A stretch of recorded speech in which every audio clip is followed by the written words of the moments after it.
Okay, so let's get into the next session. I'm absolutely delighted to introduce to you Hans Reitz. Hans is a serial entrepreneur and has founded over a dozen companies, among them an event and creative communication agency, a corporate social responsibility consultancy, and a cafe chain. Outside of his business life, he's always engaged in social projects to accelerate creative responsibility.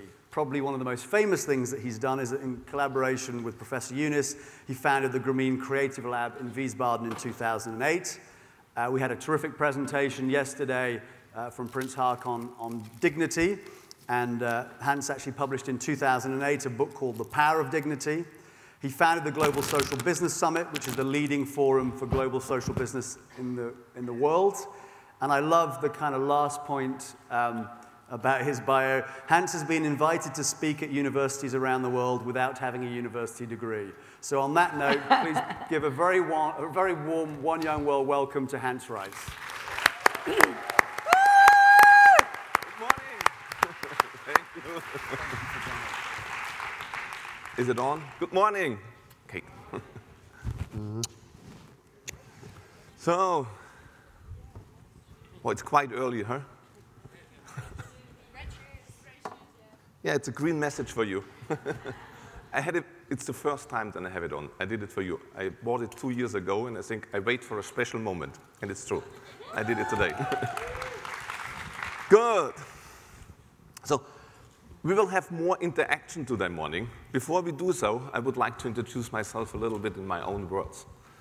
So, I arrived here in 1966 on a beautiful planet in a small village in Bavaria. Born in a family with 7 children. My father was an alcoholic, and so my mother did a big, big decision. She said she take care about us alone. So with 7 children, she take care. She has her own restaurant. She takes care about 8 people's food every day. She has 40 to 60 guests in the village every day, and she never complains about work. With the age of 12, I saw my mother many times crying because there was an empty freezer. She doesn't know how to feed us. She never complained about the work, but she was very worried how to give the children food in the middle of Germany in the 70s. So with 12 years, becoming a young boy, man, I at least decide how I can make myself useful for my mother and for my family. So I tried to look around, today we call it demand, what are the needs of the society. And I saw there's everywhere chewing gums, on the cinema, on the school, on the stuff. And in our small little Wirtshaus, it's a restaurant, like a pub, there was also the owner of the cinema from the next big city. So I asked him, hey, I trained myself to get a special technique to get rid of chewing gums. And then I said, hey, how much money I get when I clean up your chewing gums of the cinema? He said, you would get 3 German marks in an hour and a free entrance in the cinema. But you're 12 years, you're not allowed to work. But with 12 years, by law, you're allowed to do, and that's what I find out, you're allowed to open a business. So I look around, and my elderly brother had already his first girlfriend. I asked him, hey, I can train you a special technique. Do you want to have a free access in the cinema with your girlfriend? You only have to work every day 1 hour, 2 hours for me. And I make a deal. So I went back, my brother cleaned up the chewing gum, I got the money, bring the money back to my mother, I was the hero, and he was the hero for his girlfriend because he had a free entrance in the cinema. So it was a win-win situation. So secondly, 2 years later, I opened up a workshop for 2 wires. With 18 years, I had 5 companies, like a small coffee shop, a travel agency. I made around 10,000 German marks a month. I could fully fund my mother's dream to build a bath and a house. And I was young in a village site to get ready to marry it. But then I saw a huge conflict on the neighbor village. They want to build up a nuclear station. And every weekend, there was a big fight. And a fight full of violence, a fight of beating up. I was too primitive to understand it's nuclear power good or it's bad. I didn't have any clue what it is. What I saw, and where I had a zero tolerance to my own destiny because my father beat me up many, many times, I saw I had a zero tolerance about violence, a real zero tolerance about violence. And God thanks to the Indian history and to the great thinking about the Indian society, I saw the movie Gandhi. I was so much inspired how you can shape a society without violence. The history of King Karl, of Napoleon, of all these people, history was full of violence. I always was sad when I listened to this history. You know, they make a glory out of it, and I think, hey, this was only violence. Why did it do so much glory? And then I asked my mother, Mother, I never had an education. I went out of school when I was 14 to feed the family and do my job. And then I said, can I learn something? I would like to hitchhike to India. And I would like to go to India and to learn Satyagraha, a way without any violence to shape a society. And thanks to my mother, she said, I trust you. So I went to India, and went to Wardha, went to Gujarat, and I tried to find the school of Mahatma Gandhi. I didn't find it. It was lost. But then I was in Madurai, close by, and I was sitting, and I was a little bit disappointed because I was in India to learn something, to study. I was keen to study because I never had an education. And then I was very lucky. A flute player at the temple at Madurai asked me if I want to learn music. I was already 20 years old, and I was thinking, music? I never could learn music. We didn't have even an instrument, but I always loved to have music. So I decided to study South Indian classical music at the Meenakshi temple in Madurai. I lived for more than 6 years with my teacher, barefoot. I gave up any purpose, and I had a very good life. Then my mother wrote me a letter. At this time, a message from your mother takes you around 1 month. You know, you write a letter, you get a letter back. This letter from you takes you 2 weeks. The mother's message takes you another 2 weeks. Every letter, on poste restante, we called it. It was so great. You get this letter, you have it, you sit down, and you read every single word. Not only once, you read it 5 times. Today, on the messaging, on the social media that we have, we read something, next, read something, next. Sometimes it's a great stuff to write your mother a letter and get it back. In 20, 50 years, this letter is a big value. Of course, I love social media, but I love this letter. And then my mother called me back, and so I did so because she missed me. And I go back to Germany after 6, 7 years, total different experience a lot of great journeys. My teacher sent me to Pakistan, my teacher sent me to Afghanistan, my teacher sent me to Iraq. So I was always traveling backwards, forwards from the Meenakshi temple up to Peshawar, back to Meenakshi temple. I went to Iraq, to Babylon, and I lived in Hilla, in a small village there. So many different experiences, and my teacher knows, okay, I will never be a good musician, but he can teach me in life experience. So when I come back, I always was with my drum, similar like this one was on stage, and everywhere I meet artists. When I come back to Germany, I was young, and I saw a beautiful girl, and she was an art director by Ogilvy and Mather, a huge advertising company. And she had to do a job and say, a farewell party for a big CEO. And she said, can you help me? I said, yes. I was 6 years on the road. I was barefoot at this time. But I have a lot of contacts of huge artists from Cirque du Soleil, and they're just starting up. I can help you with the best artist. She said, yes, help me. It was a huge success. Suddenly, the next person asked me, and I was in the middle of the scene. I love the artist side, and I want to give artists a job. So every time when I meet a person, I open a business with him.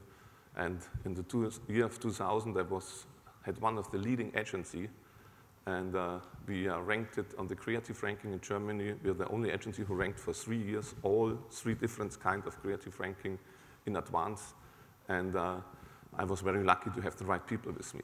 And then, of course, I meet a lot of great people around the world, because I go a step deeper. I would really like to know what are this big company doing on the corporate culture, what they're doing on the responsible, what they're doing for you.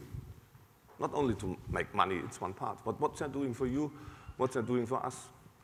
And in this way, I meet first Erwin Laszlo from the Club of Budapest. He introduced me to the Dalai Lama, he introduced me to Al Gore, and then he introduced me to Professor Yunus. And when I meet Professor Yunus, I saw a boy with 15 years who had the same similar dream like I was born. He was born in a family of 11 children. Bangladesh, there was a lot of people, have nothing, but they still stand up after every flood to shape their life, and I was really inspired, and I said, that's my mission. I sold all my companies, told to my children, here's 10% of my money, this is your education. They are 17 and 15 years old. I asked them for a permit, can I do this? Can I do social business? And I did the strong decision to spend my whole power, creativity, experience into the field of social business. And social business is a very easy idea. It's so simple that we don't believe it's such a simple idea exists, like the idea of Mahatma Gandhi to say it's a non-violent way how to shape society. And social business is the idea, I see a problem, the wound care of peoples, the food of children, the single mothers in Zurich, the people who get lost, who have a burnout syndrome in Zurich. Whatever I see a problem, I shape a business model behind. And this business model, I don't need any help. I don't need any help. I shape it, I find investors, but I make a deal with the investors. They get the money back, but not a single penny more. No dividend, no interest at all. You give me 1 million, I do the enterprise for you, I shape it, you get it back. I will pay tax, I will do everything what the society have to do, but I don't want to make money out of the misery of others. I take care about children, take care about the single mothers, the elderly people who live alone in Kazakhstan, in the village, or in Russia. So I solve the problem, the company makes profit, but the profit is not for me. The profit stays in the company. Very simple. And I guess you're here to hear a little bit more about social business, and that's why I would like to start with a small game. So can I ask you to stand up? Okay, good. So, oh, okay. Once I had a similar crowd like this, and Professor Yunus gets the question, Professor Yunus, can you explain me what is social? And then I was thinking, oh, now this big man makes a big lesson what it is. At the end, he gives a simple answer. Social, from my perspective, it's all about you. What I would like now to ask you is the first line, so this is number 1, this is number 2, 3, 4, so all 1, 3, 5, 7, just turn around and tell them, who are you, what you know about social business, and what you like to do. So, okay? And if you just get mixed up a little bit up in the stuff, and hey, not so quick, not so quick. Hey, you have 3 minutes time, and talk about social business, what you know and what you would like to know. Have fun.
Noble silence. So one of my best friends, a musician, he told me every language is a song. And we have over 7,000 languages and 16,000 different dialects and 32,000 different pronouncings. So we created in the history many, many different songs. And if you want to learn a language, my mother always said you have to be in love with the sound and the voice. So languages are beautiful, and just what we hear on all these different voices, if you want to tape it, it's a beautiful sound. It's very great rhythmic, a jazz game. So let's go a little bit into the social business stuff. When I get asked to talk to the One Young World, by the way, what I think what David and Gate are doing and what you did, and it's now a very young movement, it's historical. If this goes on for the next 10, 20, 25 years, this event, this moment, this creative moment will change the world, definitely.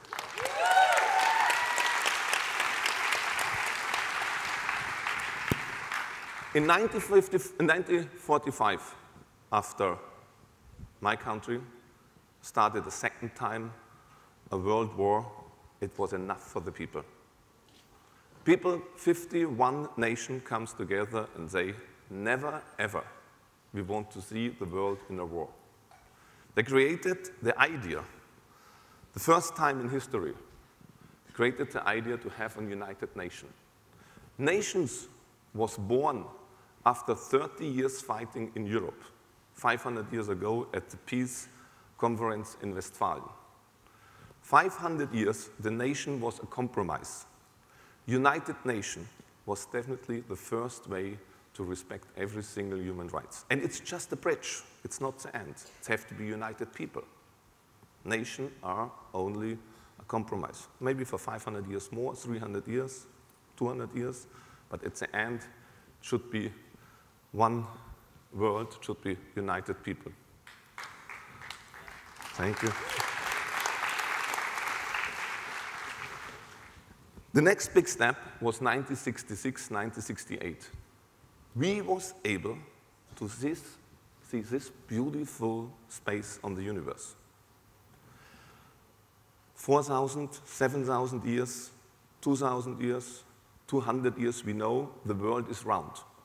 In every different cultures, we Europeans need a long time to understand the world is round.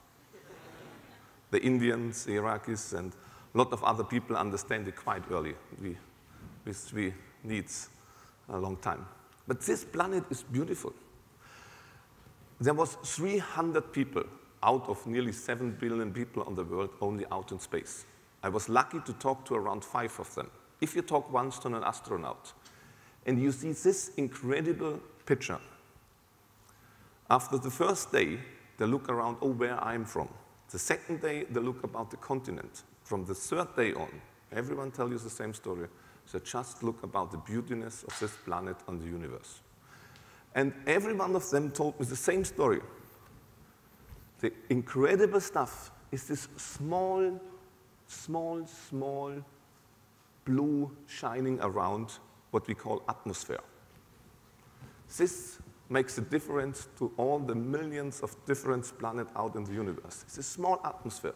And every one of us is a creator of atmosphere. It starts with the atmosphere, how you stand up today morning. If you say with a smile to the people in the hotel who works and give you service for you, give them a smile. If you come in, take it away. So be a creator of atmosphere. Maybe, I don't know if we can create an atmosphere for the planet, but for your universe, you are a creator of an atmosphere. See the blue planet, and see this picture, and it is the only home what we have. We doesn't have a second one. And we should not sit in a bus and be just a passengers. We should be, especially you, should be the driver.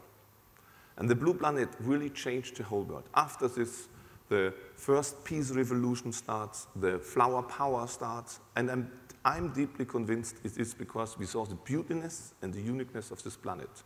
This makes an enormous impact on our understanding how we want to live.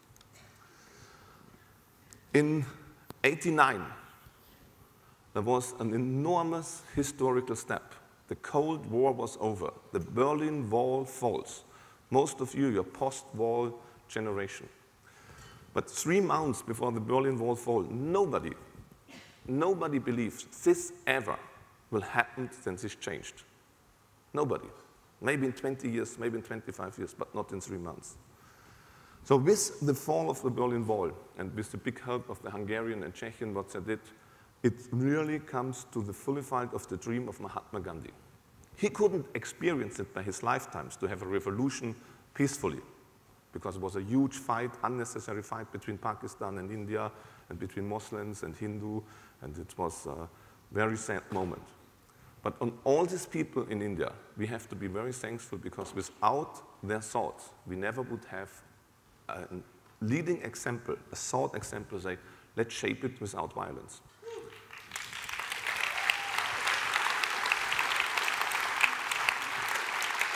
Thank you.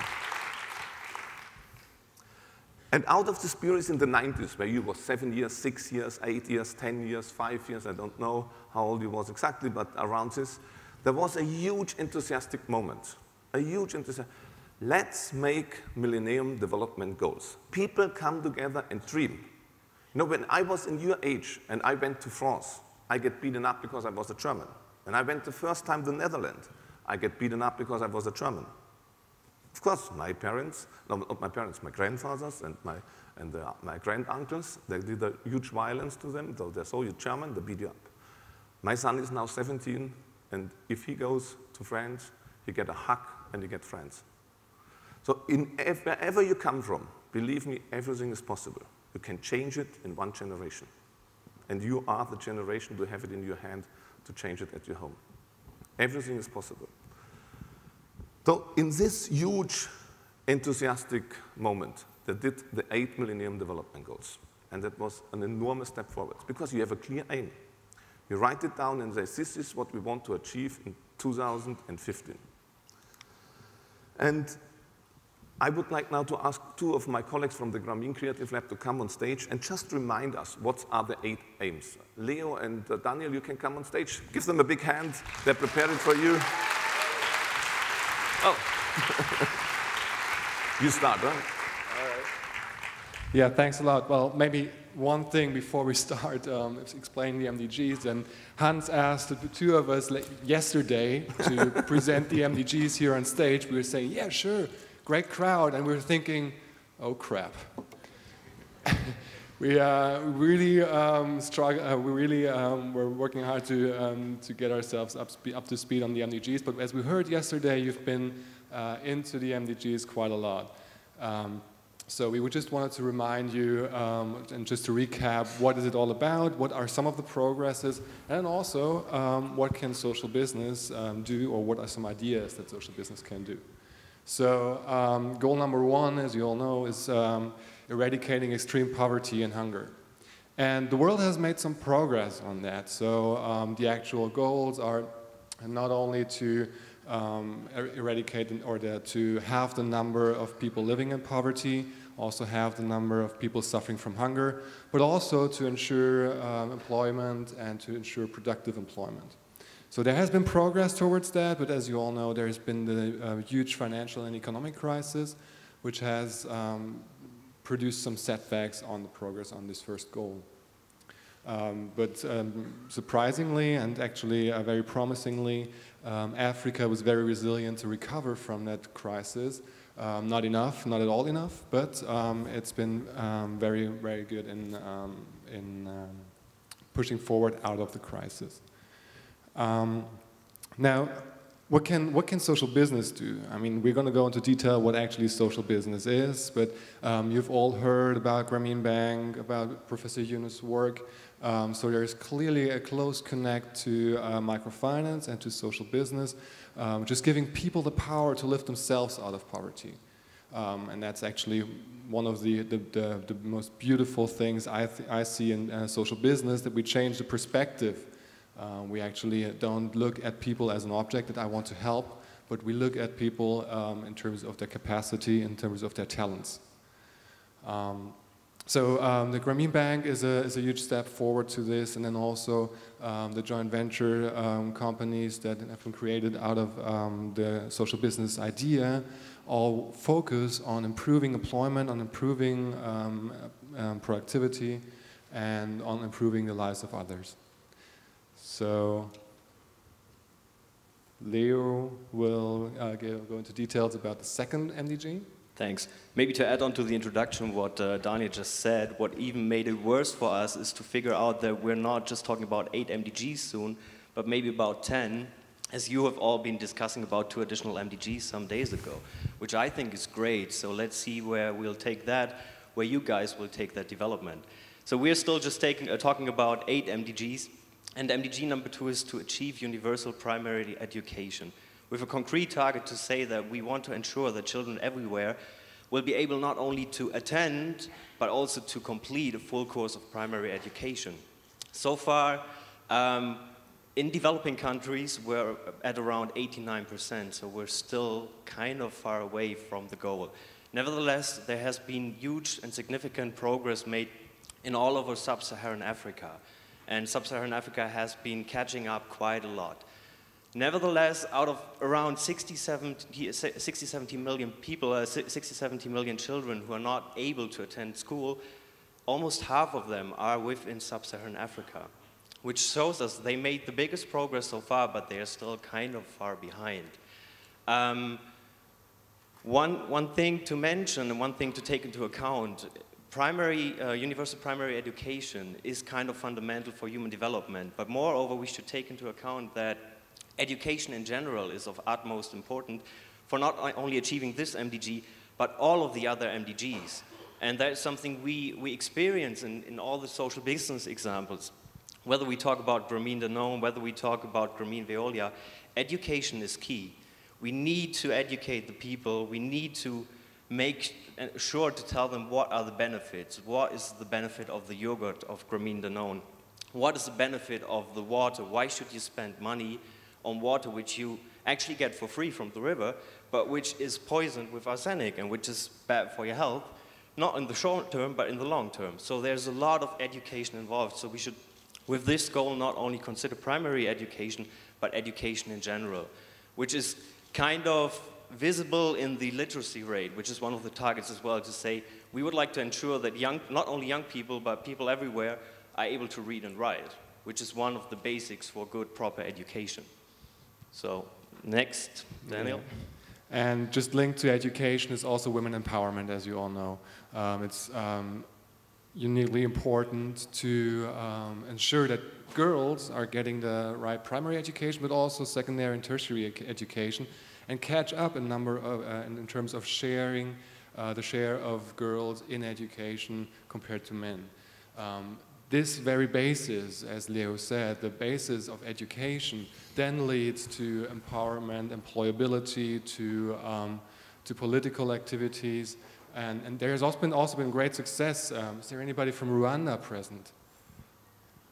Yeah, so this is a great example. They're introducing a quota on women in parliament, 30%. Quota actually led in Rwanda to almost 50%, a quota of 50% of women in parliament. So this is a unique achievement, and we need more of this. Now, in terms of social business, we also see a lot of increase in employability. The Grameen Bank obviously is all about the women borrowers. But also the other social businesses have a major focus on the women. We have Grameen Caledonian Nursing College to increase the employability of women, and like the Grameen Danone business is focusing on the distribution of the yogurt and is focusing on the women that are distributing the yogurt and then increasing the opportunities for income there as well. So. We need more of this. Okay, goal number 4, as you know, is to reduce child mortality with a specific target to say that by 2015, We want to reduce the under 5 mortality by 2/3. What we already have achieved so far is a reduction of 1/3, which is a significant progress, which is great. Nevertheless, there are still around 8.1 million kids under 5 who died in 2009, which are definitely 8.1 million too much. There are many different reasons for child mortality. One, of course, in general is poverty. Like the economic situation has a huge impact on the health situation of the children. And health, when we talk about health, there are many different reasons for child mortality, mainly diarrhea, malaria, and pneumonia, which are kind of the major reasons for child deaths for the under 5 deaths. One other important factor, which is about 1/3 a reason, is undernutrition in general. And that's also a very promising field for social business. As we've been talking about Grameen Danone, one of the examples which clearly addresses the problem of malnutrition, of undernutrition. So I would say there are plenty of opportunities in this field for social business. We talk about malaria within one of the next goals and give you one more example there. Yeah. And it's very beautiful about social business that the concept is actually very easy. It's not so easy implementing it, but the concept is very easy. But what's also been striking that easy things are not always implemented easily. And that's the same case for maternal health. There have been, we need a reduction in maternal deaths until 2015 by 200,000. So it's a huge number, and it can easily be avoided. So most of the maternal deaths caused each year can be avoided. It's always coming back to, first of all, education. Educate women about family planning, educate about contraceptives, and educate women so we can decrease the number of teenage pregnancies. And that's actually one point where we have seen a stall in progress. So we've not been able to significantly reduce the amount of teenage pregnancies, which is due to a lot of gaps between rural and urban areas, but also in a shift in development aid. It's actually one of the areas where the percentage of development aid going into family planning is decreasing compared to the percentage to the total development aid going to developing countries. So this is a huge effort that needs to be undertaken by the world in total, but also to educate and train skilled midwives, nurses, to provide the antenatal care to women, where only 1 in 3 women worldwide today receive this antenatal care. So also there with social business there is an opportunity. You can actually do 2 things at the same time. You can increase employability of women by training them as midwives and training them as nurses, and at the same time improve maternal health and help to achieve universal access to prenatal health. Okay, goal number 6 is to combat HIV, AIDS, malaria, and other diseases. The target says that by 2015 we want to have halted and begun to reverse the spread of HIV and AIDS. Same target for malaria. If we talk about HIV and AIDS, the good news is the incident rate is declining. Like new infections, we're making progress with that. Nevertheless, the total number of people with HIV is still increasing slightly. We have around 33 million people who are infected with HIV, which is due to a good news, that fewer people are dying because of AIDS. Because treatment is getting better, we have around 1.8 million deaths in 2009 due to AIDS. So treatment is getting better. That means people are living longer even if they have HIV. So what we need to do there is, on the one hand side, definitely significantly reduce the incident rate further, but also make sure that people everywhere have access to good treatment of HIV. If we talk about malaria, malaria is a deadly disease. We have around 780,000 people who died of malaria in 2009. Moreover, the bigger number is that we had malaria around 225 million cases, which is crazy. That means we have 700,000 people dying of malaria, but 225 million people who are affected, which means it has an impact on employability, on the ability to go to school. The biggest and best treatments so far have been malaria nets, and this is also where social business comes into play. We have the example of BASF Grameen, which sells treated mosquito nets in Bangladesh. There are many more opportunities for social business, especially when we talk about treatment, about pharmaceuticals. Still a field which is not being developed yet so far, so huge potential for social business. Yeah. And I don't know, many of you may have heard about the principles, the 7 principles of social business. And one of them is actually environmental sustainability. So it links directly into goal number 7. There's a divide in the goal, so there are two parts to it. One is actually increasing policy on sustainability in countries, and also to reduce the decrease of biodiversity, so extinction of species. That is more or less a policy, that is a policy question, and then on the other hand, there's also very, very individual questions, like access to clean water and access to sanitation. And sanitation is one of the biggest challenges we're facing today. 1.1 billion people do not have access to sanitation, and that's for the world that is able to visit the moon, is just not acceptable. So out of this lack of sanitation, a lot of diseases come out, a lot of problems also in terms of dignity survive. So this is a huge challenge. Maybe some of you may have heard about a project that's currently being developed, the X-Runner, which I really like. It's a portable toilet, and which is also one of the promising ideas in social business. Also linked then to education, to tell people why it's important to use sanitation, and why it's important, why should I actually maybe even spend some minor money on it. But also in terms of environmental sustainability, we have a huge chance today with solar and wind energy and a decentralization of energy production.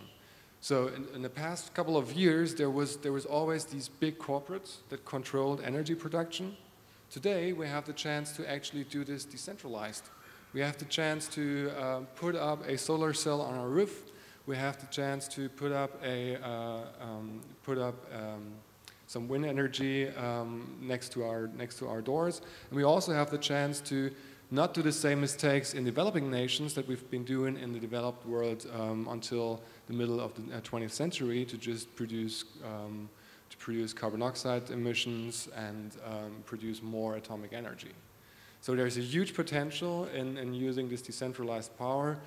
Some of you may also have heard about some social businesses that are using this, using solar panels to enable people to get access to a power grid, which is a huge challenge in rural areas as well.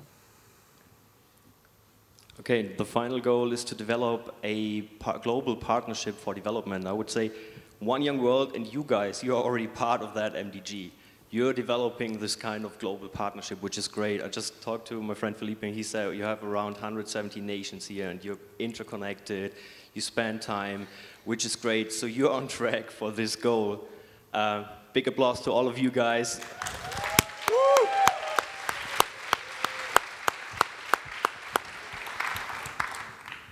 This goal is a lot about aid and official development assistance, ODA. Countries promised within the UN to say that they want to devote substantial parts of their money for ODA. ODA is both like bilateral and multilateral support in forms of grants, loans, technical assistance, but also humanitarian relief and debt relief efforts. countries in total spent around 130 billion for this kind of ODA, which sounds a lot, but if you compare it to what the US spends on military, which is around 680 billion, this is just a tiny, tiny fraction. So there is still a lot of room for improvement. This goal is also about a lot to have effective trade and economic systems, to reduce tariff barriers and so on, to provide debt relief for countries in need, and also a lot about providing access to telecommunication. And this is a fundamental part in the development. Having access to mobile phones, having access to mobile internet will significantly increase progress for all of the other MDGs. Because as we said before, education is kind of key. And education not only means going to school, but education is about getting information. And how do we all get information? I've just seen somebody here in the audience who's tweeting on 2 iPhones in parallel. So there's a lot about distributing information. Not you. And what we see in the developing world is great. They do a leapfrog in technology. You know, we had the fixed landlines for phones. In the developing countries, in most areas, this is just not possible to develop infrastructure for remote rural areas. So they will kind of leapfrog and jumpstart with mobile solutions. And they will jumpstart with both mobile phones and mobile internet, and especially mobile internet has such a great potential, especially within the field of social business. You can do a lot within the field of education to provide new and innovative educational programs.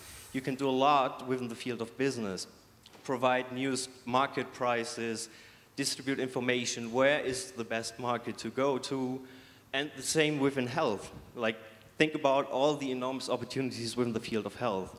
Remote health access where you can check your basic health status with an iPad or with a similar product. Enormous opportunities in this field, and definitely exciting to see what will come up within the next years. So I would say these were the 8 MDGs.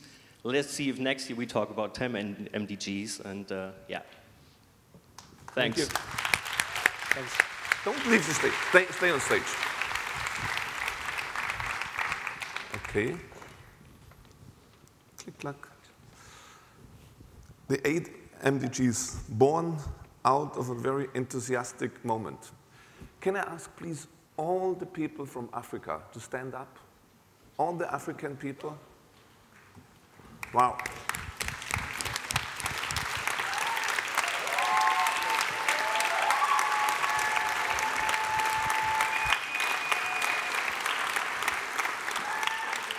Believe me, all the others who sit down needs you. Africa is the hope for the future. I don't know if you know that every day, from the Sahara, 70,000 tons of nutrition comes in the atmosphere. It falls down in Brazil, it falls down in the Sub-Sahara, it falls down in India and gives us food and a fruitful soul. Without Africa, we are lost. So we need you, and you are definitely have to tell us what we have to do. Thank you very much for here. 60% of the land to produce our food for 10 billion people in 2050 is in Africa. So we have to work hand by hand. We have to invite the Africans to tell us what has to be done. We have to have a dialogue with the young generation. We have to have every African young leader to listen and to ask for his great ideas. So now I would like to show you a small movie from Professor Yunus, about 4 minutes. He will explain in 4 minutes what is social business. If you have an idea about social business after the movie, just stand up and sit on stage. I will come to you and ask you about your ideas or your comment on social business. So there is 1, 2, 3, 4 chairs open. If you find an inspiration, an idea, what you want to do in social business, just come on stage and I will ask you some questions. Before I show this movie is about a big corporation. It's called Danone. But you don't need a big corporation to start a business. Facebook was not there for 10 years. Even Microsoft was not there for 30 years. You can start your own business with $500. If you need $500 for an idea, ask us. Or ask the neighbor. You need $5,000. I have one great person sitting in Riga. He starts a social business for single mothers. He started with 2,000 euro last year. Today, he has 27 mothers in job. You can create jobs for others. You don't need jobs from somebody, so you can create jobs. If you need my help, if you need the help of Professor Yunus, and this is a clear, honest way, and be aware what you are in one young world. It's a really unique opportunity in the world. We are the first generation in my age, in Kate's age, in David's age, where we have to ask you what has to be done. You know, before, because if I go and I go to my son often and say, can you explain me how Twitter works? Can you explain me how my Facebook works? Can you explain me a little bit like this? So I'm 45 years old, but I'm the first generation since 10,000 years of civilization. I have to go down, I have to ask you, can you help me? Yes, yes, you can, definitely. And it doesn't work without you. So if you need our connections, if you need Professor Yunus in your home, if you need us in your university, if you want to start something, if you have a bridge in any company, write an email to us. We will try to bring Professor Yunus. We will try to go in your country, share our idea. You can do it. Definitely, you are connected with one young world. This is a beautiful opportunity. So, 4 minutes on watching and explaining the simplicity, the beautiness of simplicity of social business. Can we have the first movie, please? Thank you.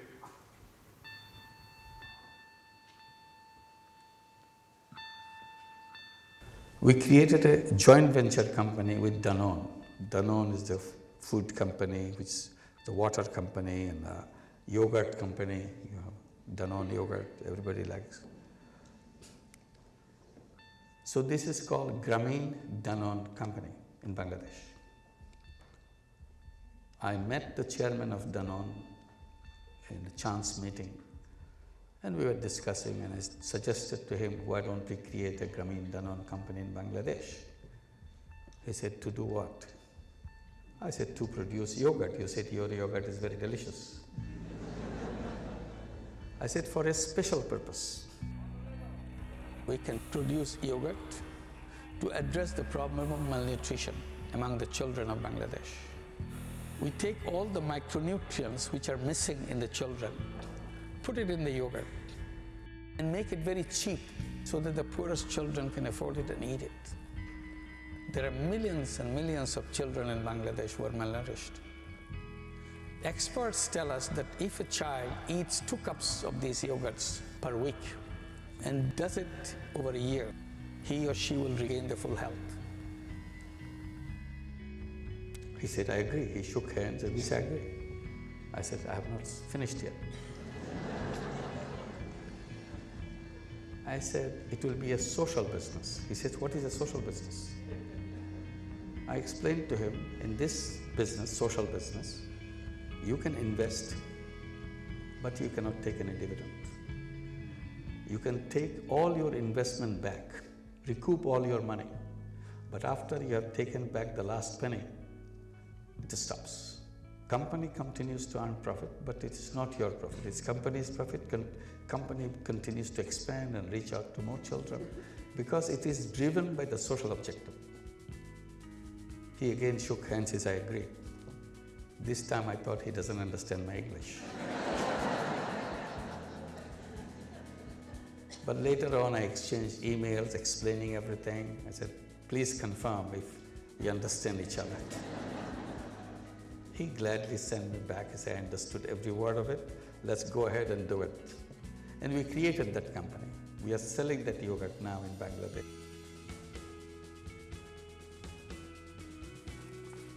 She gets a batch of supplies from the Grameen Danone factory, and then she sells it in the village.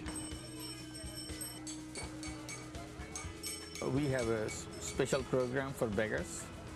So she might be a member of that group that as a beggar, she joined Grameen Bank to take a loan and start the business. Instead of begging around, now she sells around. it's a transformation by itself. This particular job, selling yogurt, came in very handy. She knows the families all around the place. She knows where she can sell this stuff. And people support her because she used to beg. Now she's selling something. So this is good for everybody.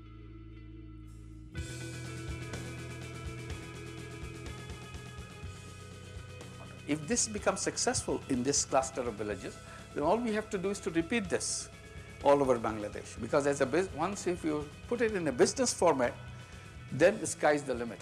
You can expand it as many ways as you want, because once you get this engine started, it never stops. It runs by its own steam. And that's where the difference between charity and a social business.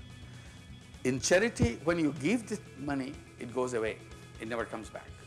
So charity dollar has only one life. If you use it, it's done. But if you can define this or design this into a social business, then suddenly that social business dollar has endless life, because it recycles. It starts moving back and forth again and again. So you touch many more lives, and it continues ever and ever.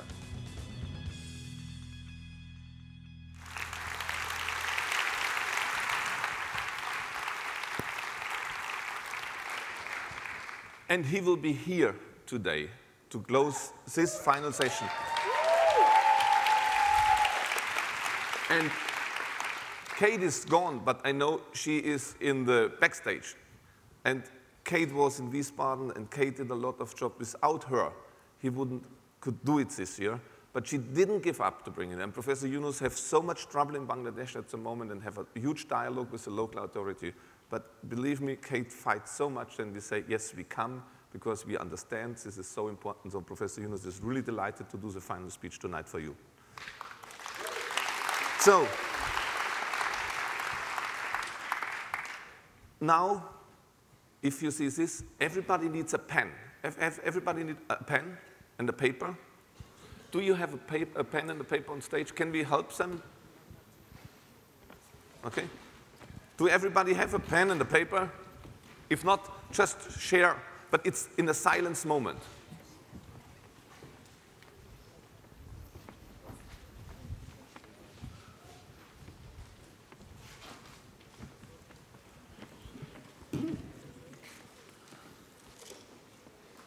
Okay?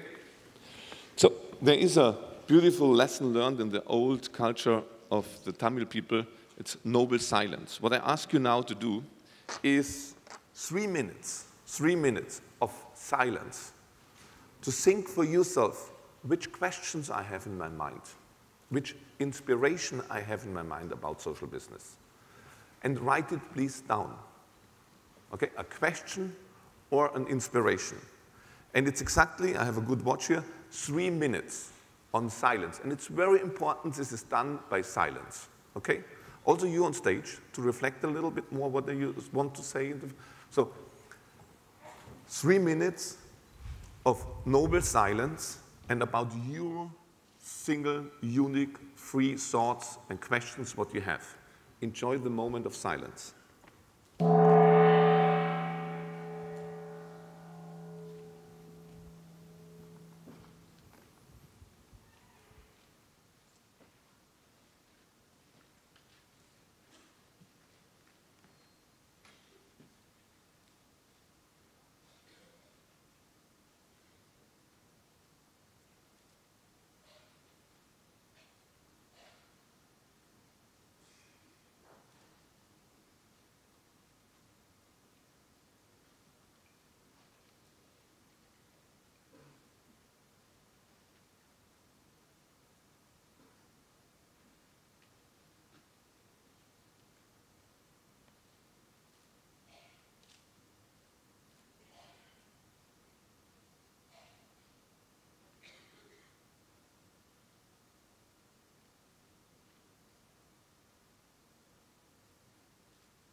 Good.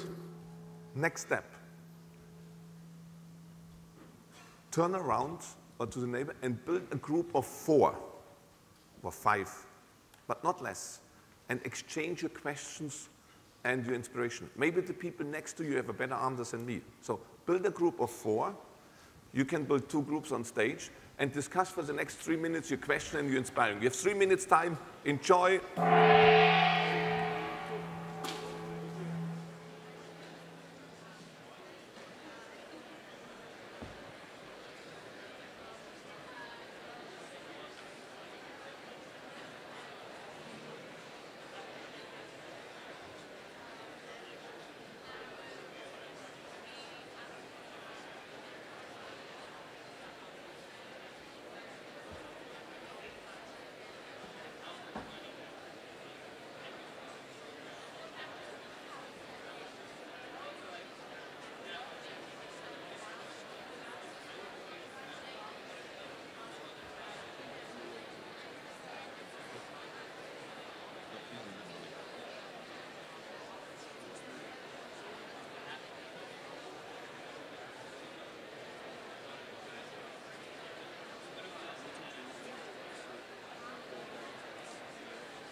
GSBS already.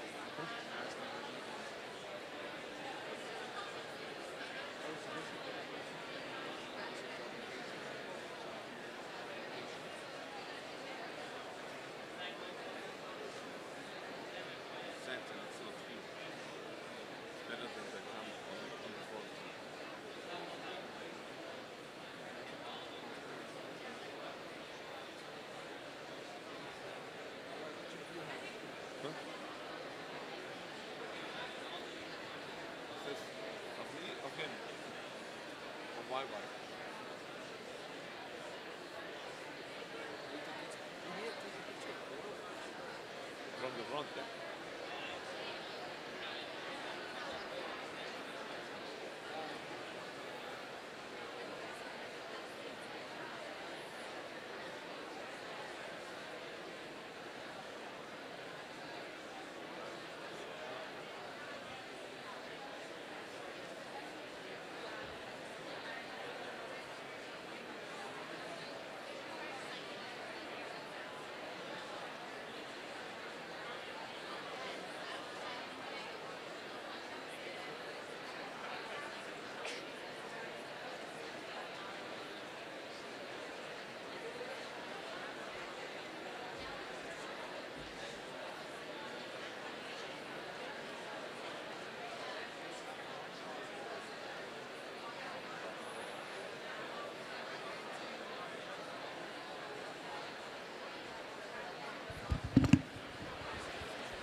Thank you.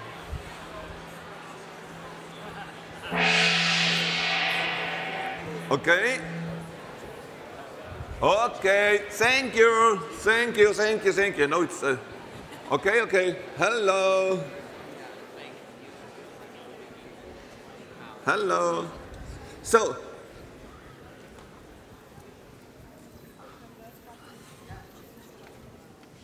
hi guys.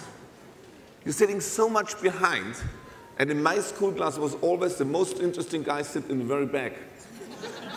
Isn't it like this? Is it still today? So, who are you? I'm Daniel. And where are you from?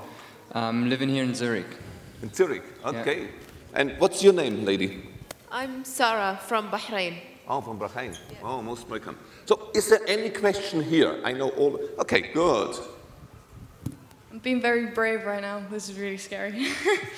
Don't be scary. Give her a hand. Thanks. Stand up, yeah. Okay, I'm Victoria Marston. One thing, I just saw that video, and the question that I had is, how do you deal with the security? Like that lady's going out in places that are really desperate, delivering these yogurt products. And my question was, what stops maybe another family that's really desperate, like jumping her or putting her in danger, and how we deal with that? Good. I will give you an answer. Leo, you can be my memory. I just want to pick up more questions on people who doesn't want to show here. Okay. Good. What's your name? And maybe you do a little bit introduction of you and stand up and ask a question. Wait, maybe an inspiration. Hi, I'm Rob. I had two things. One was a statement more, that social business can play a role in the developed world. So in the UK, social care, for example, currently massively funded by a charity movement, Action for Children, etc. So we can apply the social model in the UK. My question was, the cheap yogurts in these societies, say they're 2 cents, that's still 2 cents. What if the community can't afford anything? Then how do you make a social business? Good. Daniel, did you understand the question? Okay, good. Good to have these two guys. Okay, what's your name? I'm Nicole from Peru. From Peru? Wow! Isn't it great? Latin America, full power. So I have a question about how, if the social business model has been applied to other key social areas besides poverty alleviation, so if the model has been applied to improve the quality of, say, health services or education in order to achieve not only universal access, but to actually make that universal access count. Good. Felipe, where's Felipe? Oh, you got this question? He's also from Peru, so he guess have a good answer. I come back? Yes. Hi. I have more of a statement or a comment about this session. My name is Anastasia, by the way, and as yesterday, I have not a question but a problem. I understand the importance of this session, but I also think that in the last 3 days, we actually have not discussed any of the problems that are reflected in MDG in depth. We have not discussed a single global issue or put a single global leader and asked why our Millennial Development Goals are not working. We have listened to corporations talk to us about being socially responsible. Well, I'm not buying into it, just for one reason. Majority of corporations today exploit the developing world, low-cost goods, and child labor. That is slave labor. I don't believe in what I'm being told, and I don't believe there is interaction between delegates in this summit. I don't understand why I came here to see such amazing, intelligent people and see people talking to me off the stage. I want to talk to you. I want to challenge, and I think one point of being a thinker and a leader is to express yourself and ask everyone else around us to challenge my ideas, to give me feedback and express your own opinions so I can change myself and change my attitude to these problems. Thank you. Bravo. This, by the way, is exactly what we want to do now. That's why I'm here, close coming to you in the very, very back. And also one important issue, believe me or not, the corporations, as it is today, it needs a counterculture. You can start the next generation of how to do business. And that's why we are here and talk to your ideas, and you can do it. But we should not, in my opinion, we should not exclude them. We need an inclusive growth. We have to not say out, we have to give them a chance to be a change. Yeah. I just think that what we came here to do, I came here to challenge world leaders, to challenge corporations and tell them what they do wrong, and totally, like, as a group of people around the world, tell them what they can do better. But what I've been getting in this summit is telling corporations how they're socially responsible and how they're sustainable. But I think we should be talking to them and not them talking to us. That is just my personal opinion. Very good. I help you to do anything, step forwards on this. It's just been 3 days and we haven't actually started the dialogue. I just come today. I'm here. Thank you. Hi, good morning. My name is Daisy da Vega from the Netherlands. And on day one, we were all inspired to become small giants, to be social entrepreneurs. And me, myself, as well, thought that this session would be about how can we, young, talented, intelligent, like we are so gifted, we have so much to give, and we could change the world. And what I would like to know is how can we become the future social business? So small giants to become the future of the corporate world. Like that's the change I would like to see. And my question is, we want to change the world. And in corporate world, it's like, okay, we have a product or a service. That person has that need, so we sell it to that target group. Who's our target group? Like, who will buy our services, which is our brains, our heart, our passion, and everything that we talk about here. So I want to know what kind of business model do I need to share what I know with people who need it. And that's the actual need, what we're here for. Thank you. I get this question and give an answer on it. I try. Do somebody have an answer on this? Because it's not me. My answer will be limited. But do you have somebody an answer on this question? No, it was a very important question from, what's your name? Daisy. Daisy make a very important question. How you sell your service. How you be part of the business community. And as a first-class citizen. Not as an NGO and not out of the business community. No, as a first-class citizen. It's such an important question of Daisy. Do somebody have an answer on this? You have an answer on this? Or just another comment? But later on, you can also go on stage and give me not only questions, give answers. And if you have a clear model to do something, a change, it's great. So, hey, sorry, he was so... And then I come back on the back. Hello. Hello. My name is Chico Moke from Botswana. Botswana. Botswana? Oh. Yes. Welcome you. Thank you, sir. My question is, we're having a recent catastrophe in Somalia, but right now we are talking about Millennium Development Goals. I am too very skeptical about these MDG initiatives. They have not worked for Somalia for so many years, but we have the audacity to come on stage and tell how successful they are, and still leave the Somalis marginalized by these ideas we keep on bringing up. Good. So how can we extend these initiatives to transcend borders? We are here representing our countries. How can we extend hands to across borders? You understand what I'm saying? Yeah.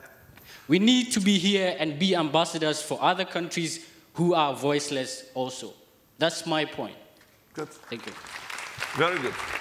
I go on the very back line. By the way, I really like your energy. No, it's concrete. You are the revolution. If you don't create a counterculture, who else should do it? The 70 years old? Never. But they will listen to you. Okay, here. Oh, you're... My name is John, and I'm from Pakistan. Oh. This social business model is wonderful. But do you think that in this capitalist world, where every business is oriented for business, is it possible to implement this social model in the countries? I don't think so the multinationals will allow to implement this model in our countries. So this is my question. How you can implement this in the developing countries? Leo, can you keep this like... Okay. It's interesting here in the back. Okay? Hi, my name is Pumlani. Where are you from, sir? I'm from South Africa. Huh? You see, I just have an observation. The challenge with Millennium Goals is that they're symptoms. You want to combat health, poverty, education crisis, etc., etc. But that is a result of a systemic issue that is happening in the world. We're treating symptoms. The real issue here is income inequalities. If we can fix income issues, we can have people going to a decent school, having proper food, proper nutrition. In South Africa alone, the bottom 10% is worth 1 billion. The top 10%, the richest 10%, is worth 400 billion. You cannot have that disparity. That is why you're going to have these social illnesses going on in the world. So So the real issue here is, like he's saying, does capitalism allow us to solve these problems? Let's deal with the real issue here and not symptoms. Very good.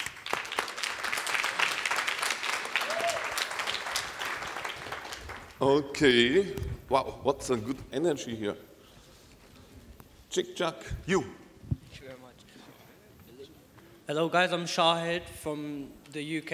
You might remember from yesterday. I just want to answer the first two questions. I don't drink, so not that kind of remembering, guys, yeah? My boss is here. The first two questions. The first question, simple answer, is something that we live by, something we've heard constantly, is just by doing well, by doing good. If you keep your ethos and your focus straight, people will recognize the hard work that you're putting in, and they will start giving back. And that's simply it, just doing well by doing good. Answer to the second question is, my friend recently, during the month of Ramadan, tried to get into Somalia to provide aid with his charity.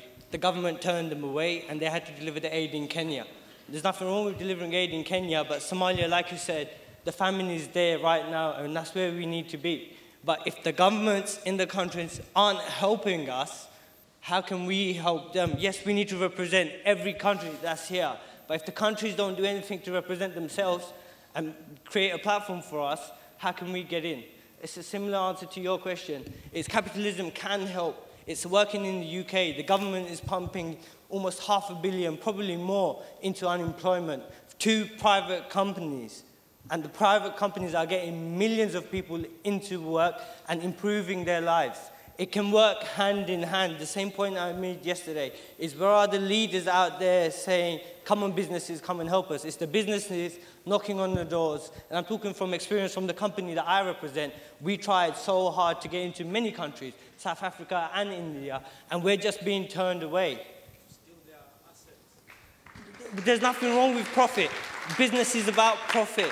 It's not the company's responsibility to deal with the income difference. It's the government to distribute the income. The companies are there to make the profit. They make the profit, pay their taxes. What happens with that taxes? It's not for the leaders to buy their Maybachs and their Bentleys. It's to make sure everybody has a fair share of those taxes.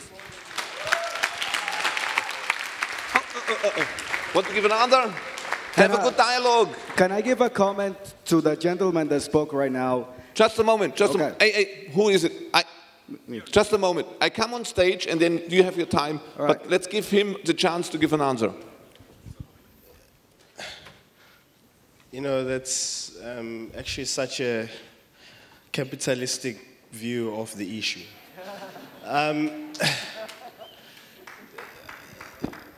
Capitalism has failed us. Institutions have failed us. That's where we need to start. If you look at the social issues, let's start with the earth and the environment. Who's the biggest contributor to that? It's capitalists. It's the big machineries destroying the earth. South Africa recently had electricity crisis. Guess who was responsible for that?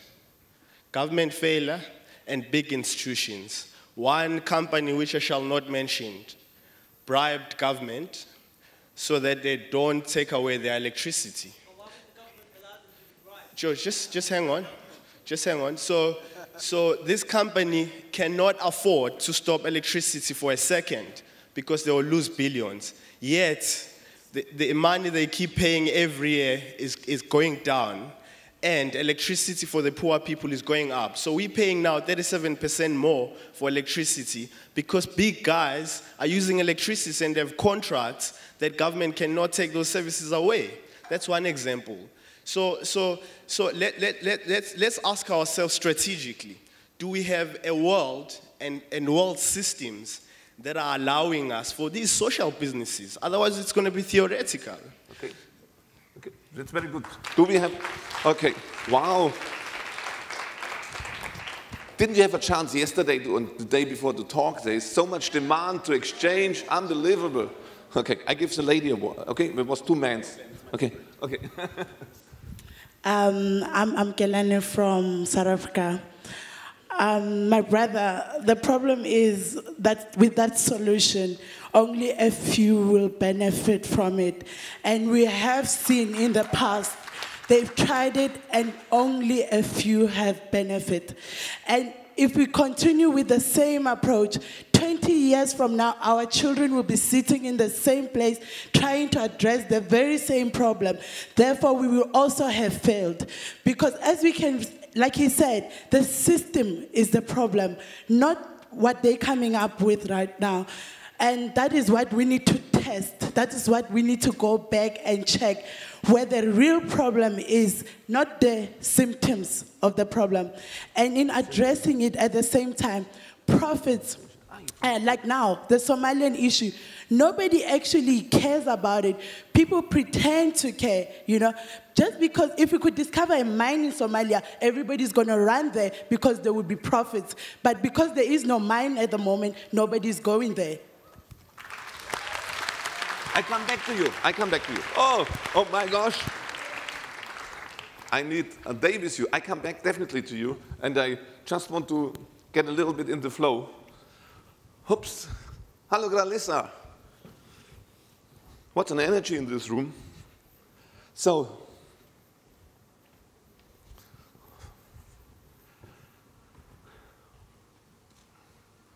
who in the room plays an instrument, sing a song, dance, write a poem or a sculpture? Please stand up.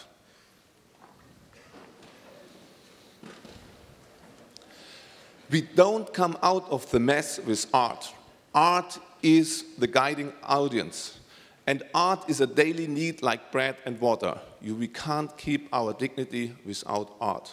And the answer is economic have to protect our free thoughts. This is the main object of business. They have to protect you as a dancer, as a writer, as a musician, and you should be able to play on this planet. This is the real meaning of business. Protect our free thoughts. Thank you for your art.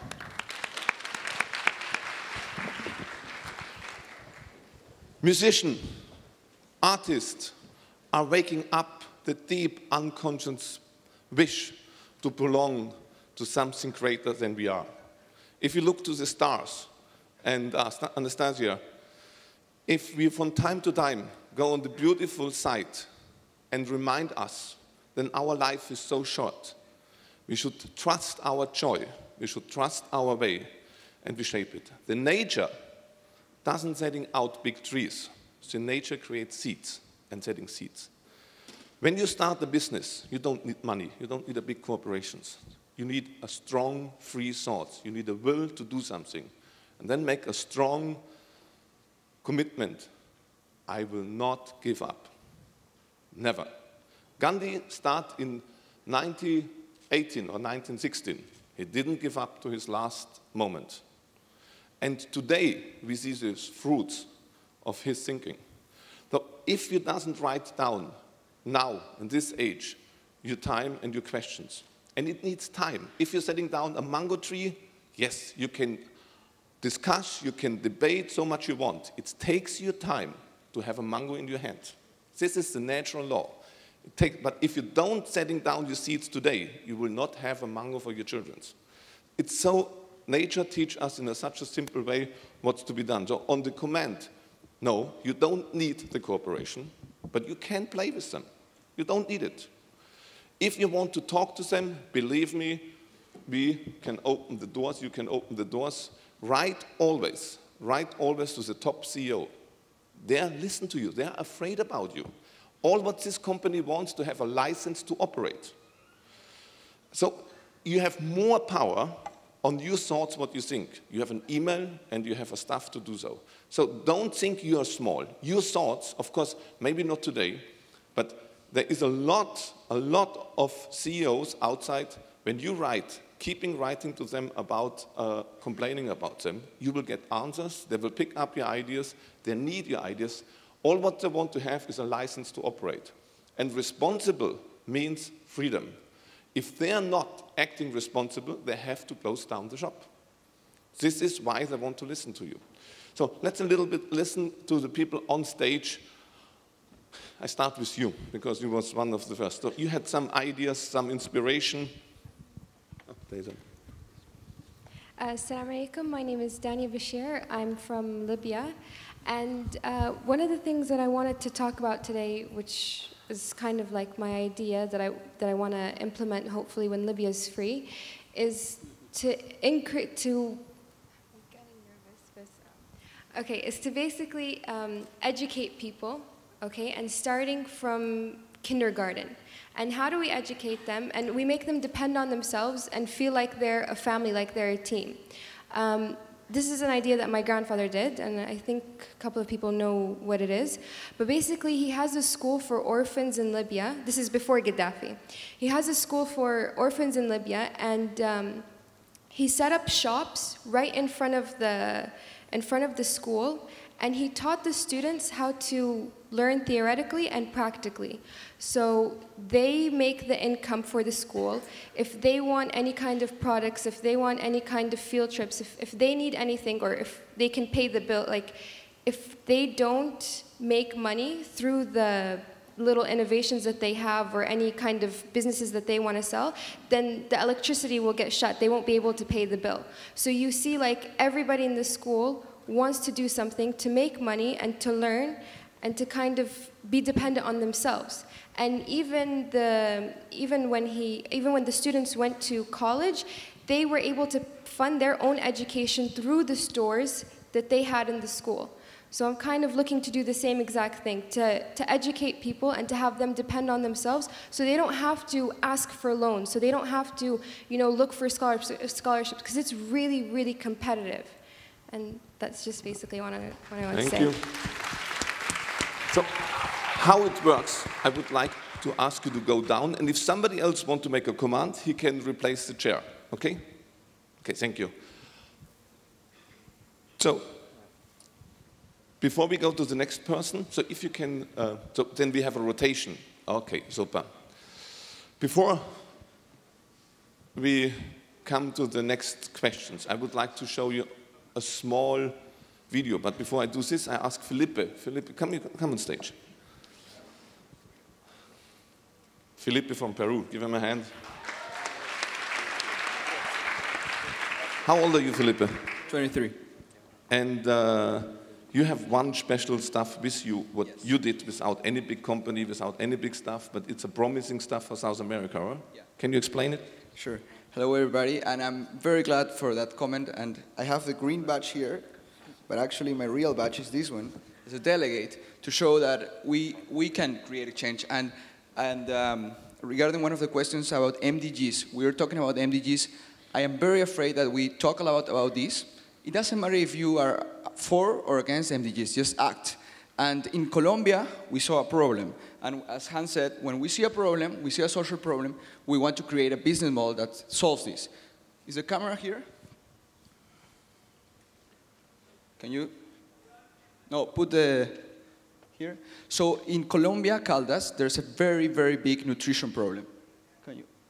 It's not, okay, the brain in the right is the brain of a nourished kid.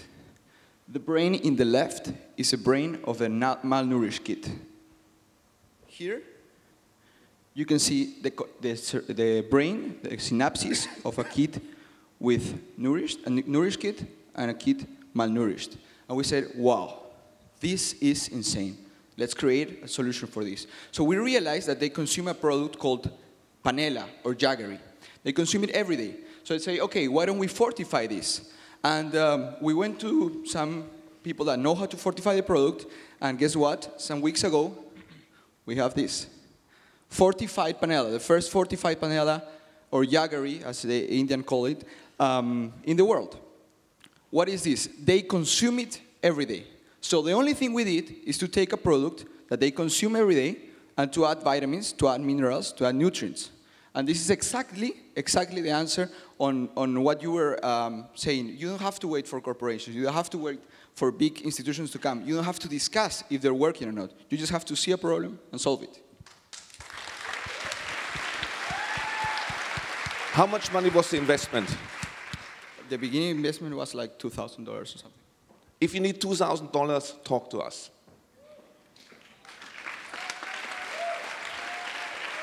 It's not about money, and it's not about power position. It's not about the others. It's all about me, and it's all about you. Once I had a beautiful woman. Her name is Rosie Goldman. She's now 83 years old. But she went to India in the 70s, and she was in the street of Mumbai with a delegation of 40 teachers, and the children lies on the street. And then she goes down, she picks up the children, and all the 40 others say, hey, what do you want to do? You can't change the world with this. Her answer was, but I change the whole world for these children. She takes these children, and today, she's 83 years old. She has over 1 million children changed their life. If we doesn't start small, we don't come anywhere. It's impossible to change the whole world, but it's possible to look left and right side to change the atmosphere around you. And if you go and keep on going and keep on going, like Professor Yunus, he starts with $27 to have an impact of 42 women. Today, there are nearly 100 million women in the service of this, what he started 30 years ago. But he starts very small. So every one of you can start.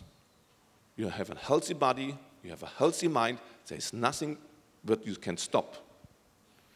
And if something stops you, and your thoughts is really great, somebody will pick it up and will bring it in the next level.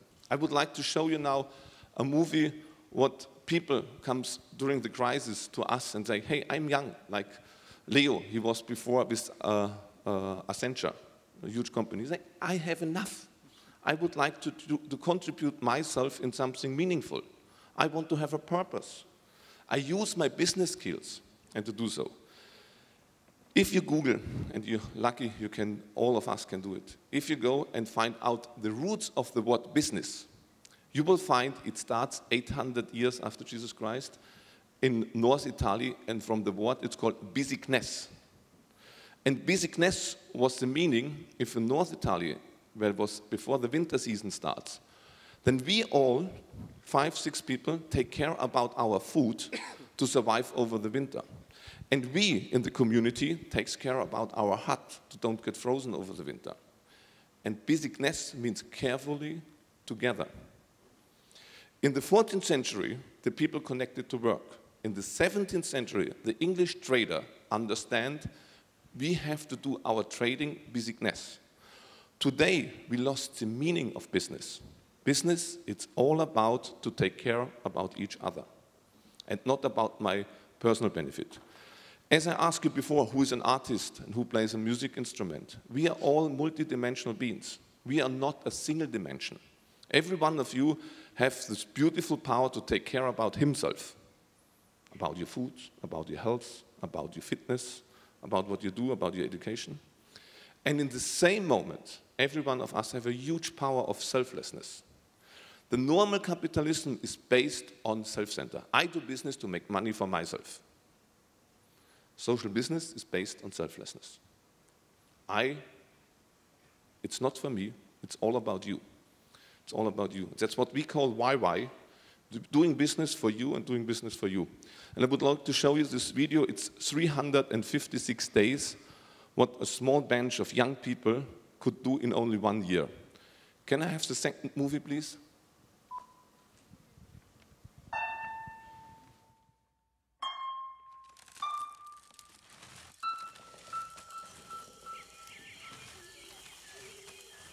This is the time to reflect and redesign and move on to create a new startup all over again.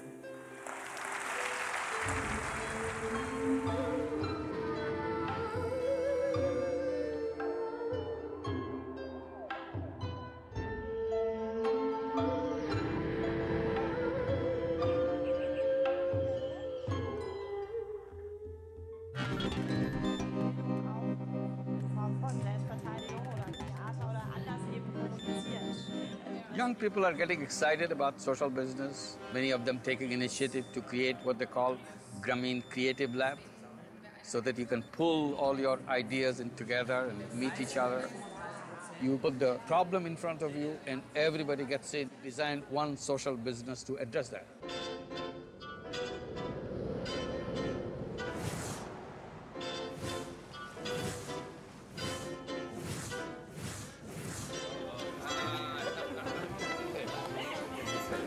This is a good initiative to bring people together, to get an idea what this is. How do you bring back this initiative? How do you manage if you have a normal business?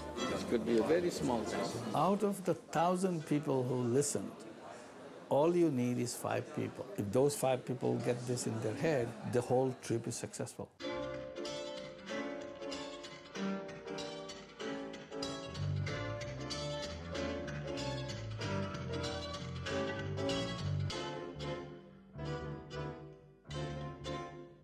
In 2007, I meet Professor Yunus, the man from Bangladesh, this beautiful economist who invented this microcredit. I was so touched with this man, I still remember on the time, and I was thinking, hey, I can use my creativity to a total different purpose. It's all about others, nothing about me. That I'm calling social business. Business to do good to people, do good to the planet, without any intention of financially benefiting out of it.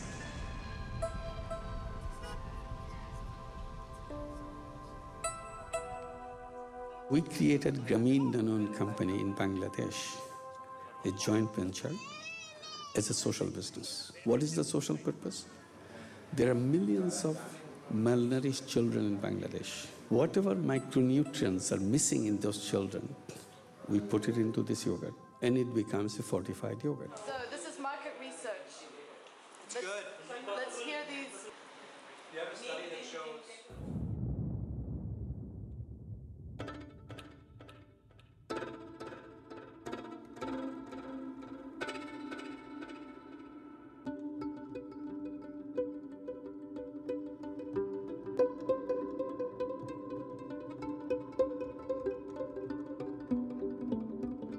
Neben mir jetzt Mohamed Yunus, Friedensnobelpreisträger, für seine Idee, mit Mikrokrediten Menschen von der Armut zu befreien. Bei mehr als 1 Million Menschen haben Sie das geschafft.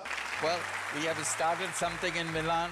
Let's go and finish it someday. I now have pleasure in creating you, Professor Mohamed Yunus, an honorary Doctor of Letters. Congratulations. You were full of joy, full of wisdom and knowledge, but most importantly, you were very encouraging and you gave me a job to do, so I'm here doing it. He is the only banker to receive the Nobel Peace Prize and possibly the only banker who ever will.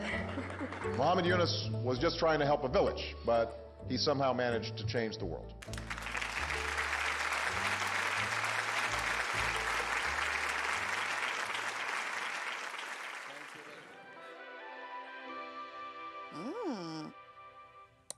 Thank you so much for clicking on me. I'm Mohamed Yunus, founder of the Grameen Bank. And oh yeah, I'm also the winner of the Nobel Peace Prize. To find an entrepreneur you want to lend to, click on my nose. If you can catch it, it's up here. Down here. Too slow. Okay, I'll hold still. No, I won't. Got it. Goodbye. We can hire you.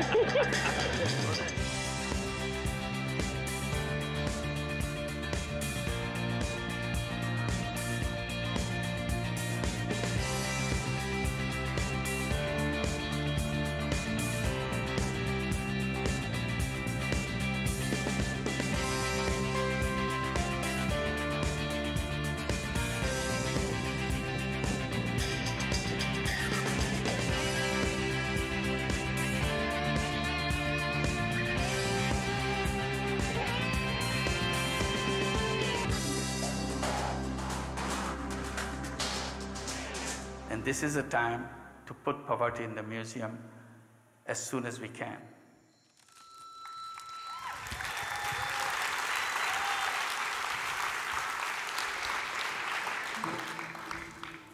All what we can do is to offer you a key and an open door for this. And if you want to be part of the social business stuff, if you want to have a close contact to Professor Yunus, if you want to invite him to Riga.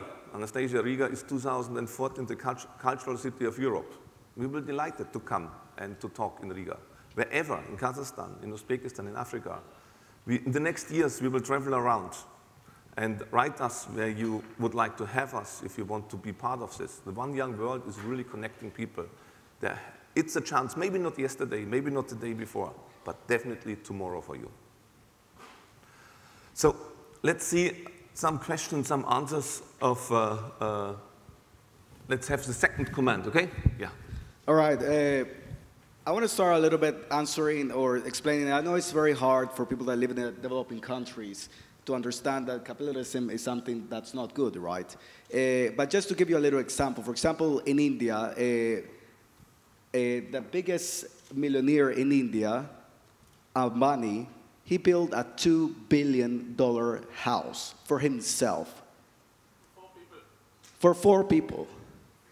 And why? Because he wants to make profit. And he pays little salary to his workers, just a misery. That house is in the center of Mumbai, very close to the largest slum in the world. So that's the way of thinking most businessmen do. Just profit for myself so I can enjoy life. And the rest, I don't care. And then how much you destroy nature, how much you destroy future generations and populations. And that's the problem with capitalism, is that you steal. Capitalism is about not creating value. It's about stealing so you can create money and for somebody to have a lavish life. So that doesn't make sense. That's why the future is social business. It's the only way we will be able to create value for everybody.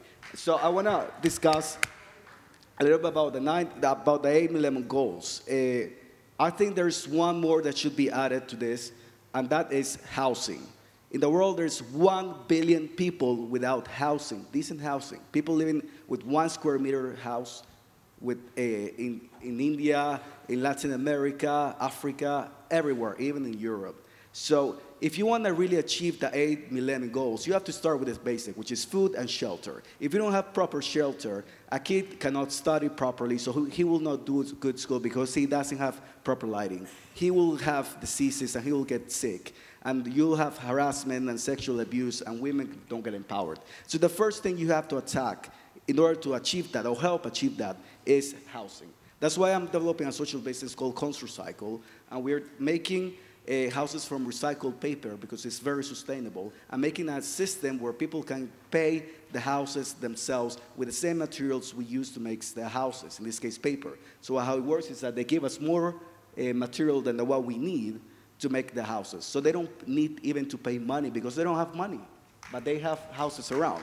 So this is how social business works. It's like just being creative, thinking other alternatives, breaking the paradigms that society have imposed on us, right?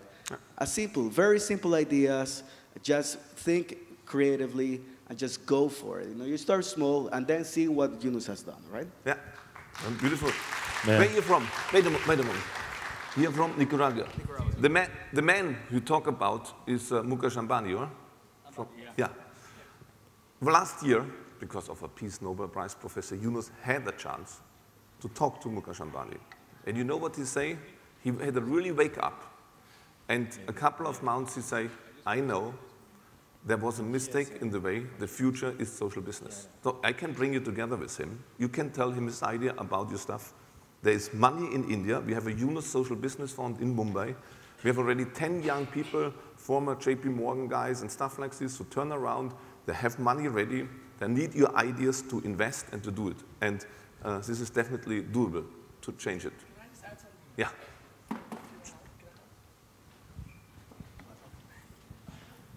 Check.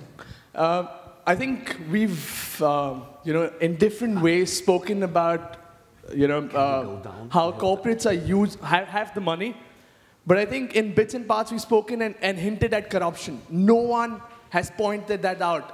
There is so much corruption which stops governments. There's a point made behind where I wanted to come in.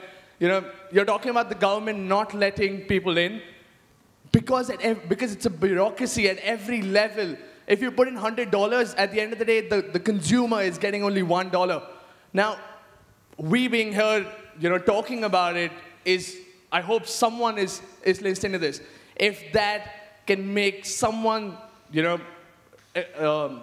corporates like Ambani's, I think a lot of Indian corporates who live abroad That's purely because of corruption. They need to look back at India, try and change systems. It's about the system in the country. Once the systems have changed, once we do not bribe, I think, lately in India, there's been a huge campaign about anti-corruption. But at the grassroots level, I still don't think it's going to be eradicated because people will not stop giving bribes. Now, when that stops, that's when change will actually come about. That's when corporates will actually want to go into countries easily. They will be able to go in easily, and they will drive change as well. So we need to actually work with all of them, and at the same time, ourselves. Yeah. It's about... Wait. Kate. Sorry, I thought my mic was... My mic's on. Now it's on. Thank you, darling. I don't like to intervene for you guys, okay? So this is to ask a question. This summit is about leadership. Hans's quality of leadership, Eunice's, Tutu's, Paul Polman's, Anthony Jenkins' leadership. Question to you, sweetheart, you are right about corruption.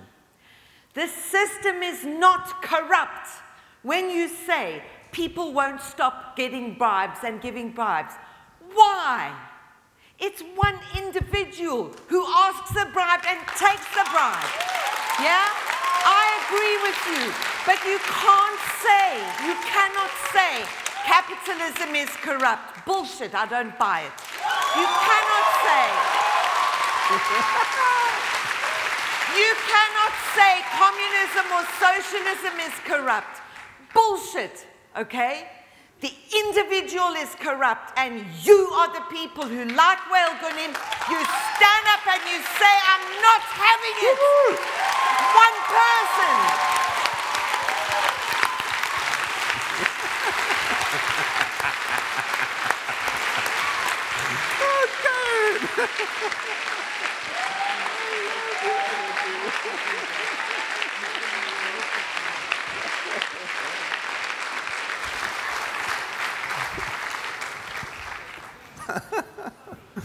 I love you. Thank you. So, isn't it great? Still we have some regulars. I come back to you, okay? Thanks. Just sit down. Just a minute. Yeah, I come back to you, okay? No, come back. So, leadership. Leadership. I just want to talk a word about leadership because Kate did it. If somebody really is a leader,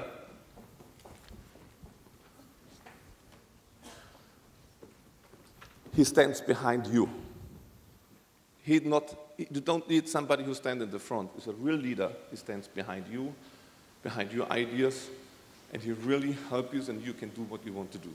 And as I experienced Kate, and I know her job from the advertising, I know her job on the way, and she said, all what I want to do, to stand behind yours, we stand behind the youth of the world, and she will give you definitely the opportunity to express yourself, to keep on going. It's only 2 years old, you know? What is a baby doing with 2 years? So if one young world keep on going, if you are going back and you make this what you wish it is, it will grow year by year and makes an enormous impact. So now, come back to you. Hi, I'm Sriram. We seem to have accepted that businessmen and politicians are the most influential and the strongest people on earth. So how do we change these guys? It's through introducing ethics into the curriculum of business schools. About politicians, I don't know how to change them, but at least businessmen are changing now by introduction of ethics into the curriculum. In our business schools, we have more social business case studies included. So initially, you know, a few years ago, all that mattered was how much money you make after business school. But now it's also how much social impact you make. So I would like to invite all the social businesses here to develop social business cases and pass them on to business schools. This will make a lot more impact than anything else. You know, the education that we get, it's going to make an impact. Good, thank you. Now, so if you can come down so somebody can sit on the chair. And now, wait. Oh, you're from Mongolia. Oh, you have beautiful voices and beautiful songs in Mongolia. Thank you. Okay, my name is Mindosh Hamertown. Yeah, I'm a delegate from Mongolia. I'm not here to blame somebody or system or whatever. I have one question and challenge. Question: why can't companies help community or non-profits from the beginning? People say, like, lack of resource, because they don't have money, they don't have resource, they don't have something. They always say, I don't have this. But it's not true. I started a company a year ago, and at the beginning, we were also helping for companies, for like non-profits and communities. We already now helped like over 10 non-profit companies who raise money outside and bring Mongolian kids a book or shelter or whatever. We help them.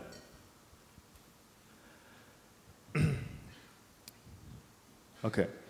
Also, we started as an Mongolian bloggers humanitarian movement, which was like over 200 bloggers gathered and decided to place a banner on their blog. And then now we have raised $5,000.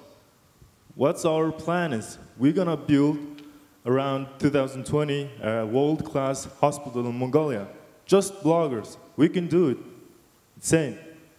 Now our company is like, we established, as I said, a year ago. We have now 50 people and 6 different companies and become the group company in Mongolia. We did it, I did it. My challenge, why can't One Young World delegates help community or non-profits from the beginning, not relying on any kind of system or whatever, or whoever, someone blaming somebody is like, yeah, why can't we?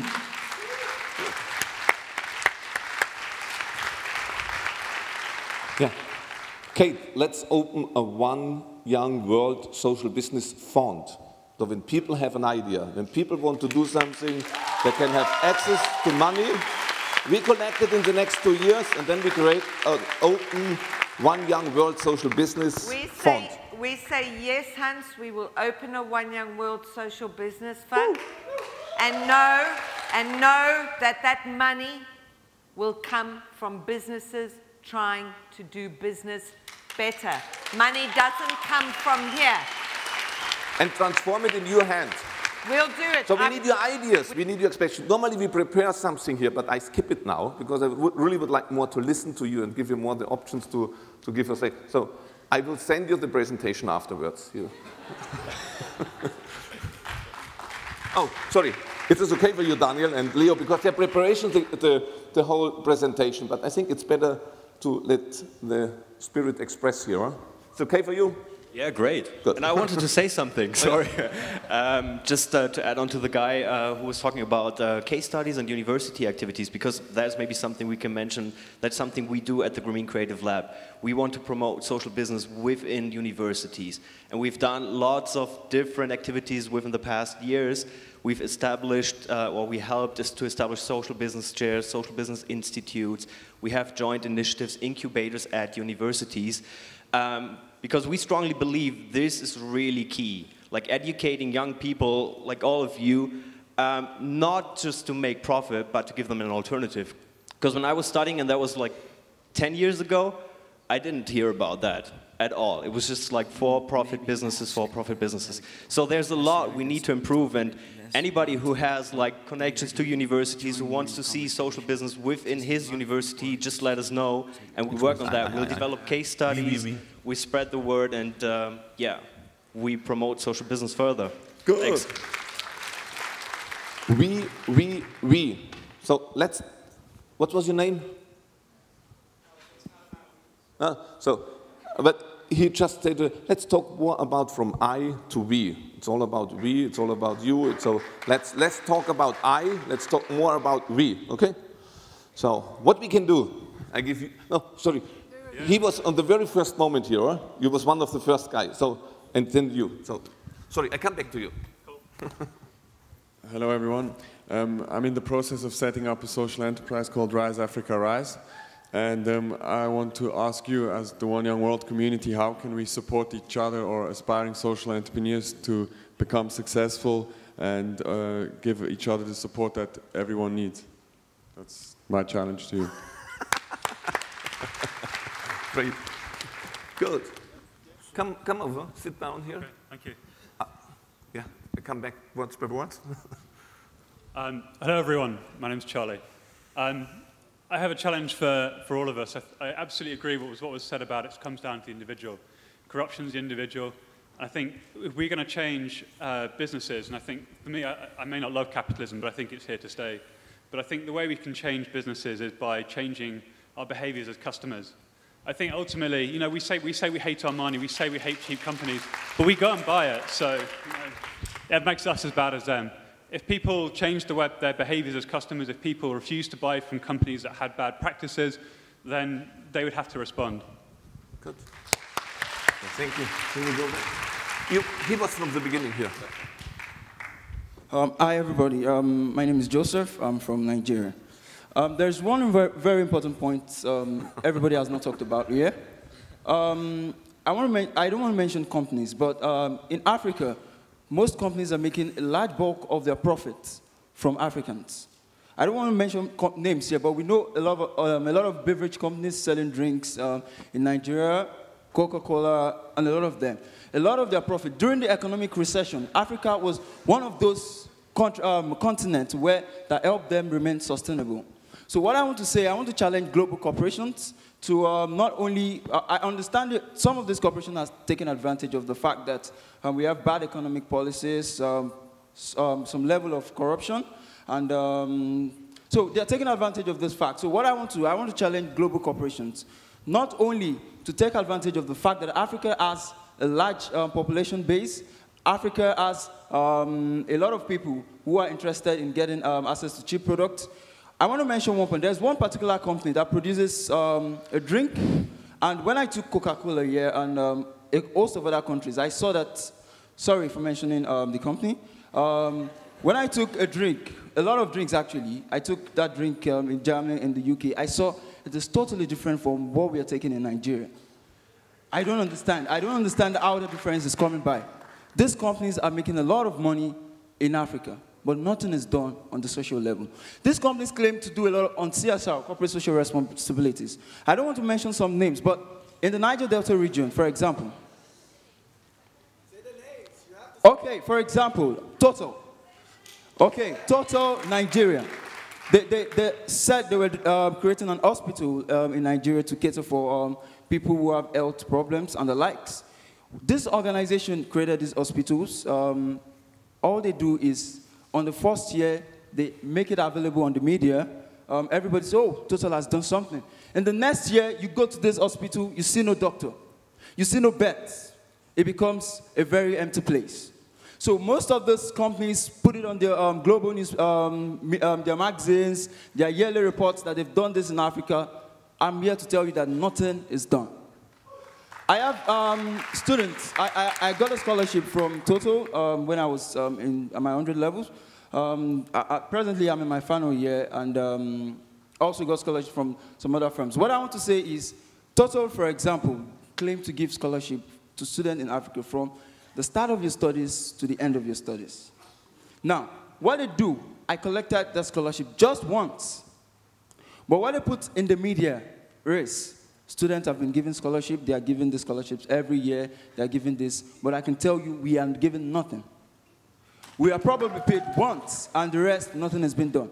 Now, I'm one of those people that have been probably privileged to work with some kind of companies like Goldman Sachs, Google, and the likes. But I knew the kind of hard work it took me. I knew the kind of commitment. But there are so many other students in Africa. There are so many other people in Africa that don't have access to such opportunities that I have. So what I want to do, and what I want to do, is I want to challenge companies to invest, not just the media, not just to make themselves publicly available, or not just to take advantage of that fact that Africa has bad economic policies, that Africa has bad leaders. They should not, of course, I know in Europe there are a lot of regulatory stuffs, and The government and the likes cannot allow them to do such stuff. People are suffering from malnutrition.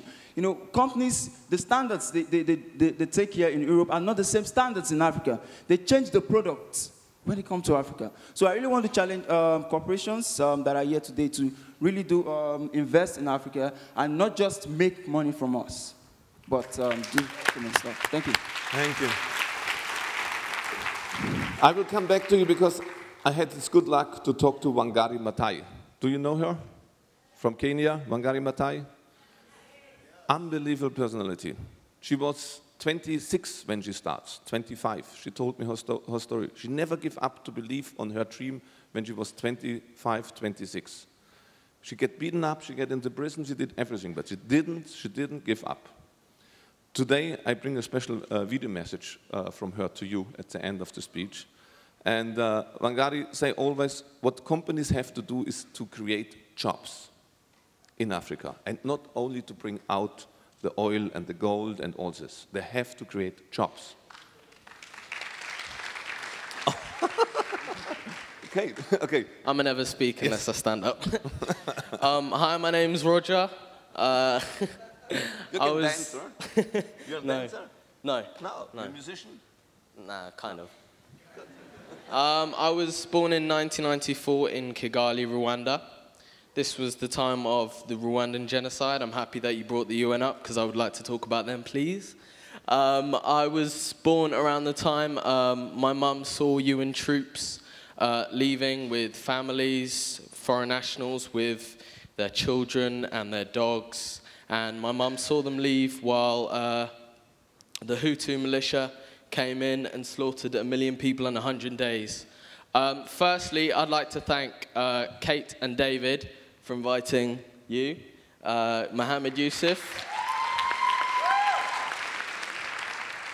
for inviting Bob Geldof, for inviting all these influential people. But I've got a very big problem with politicians not being here.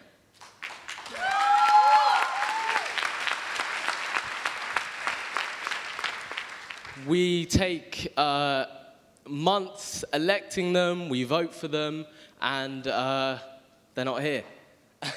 We're all here representing our countries, and I feel as a challenge next year, they should too. Cheers. Okay. Thank you.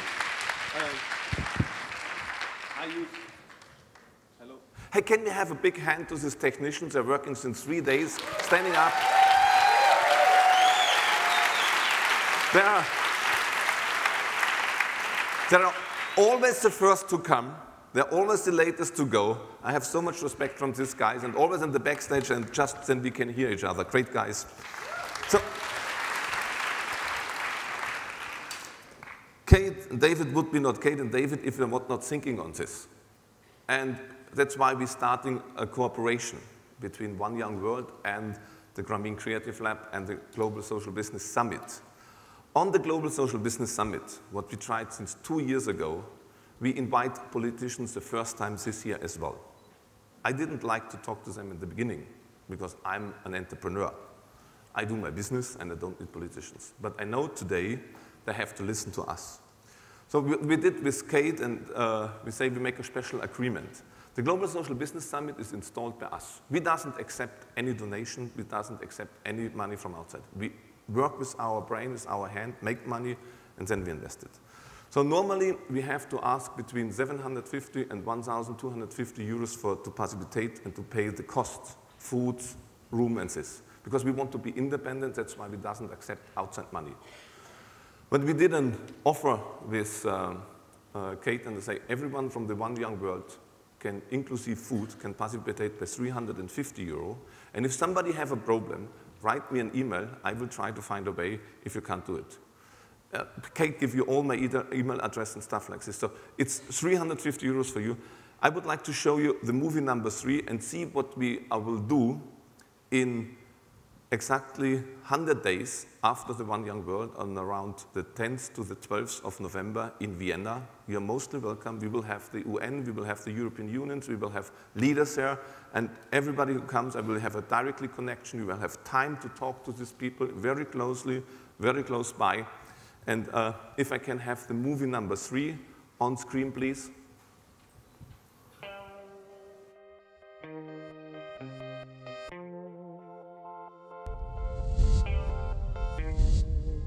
I have to say that I am really honored to be here.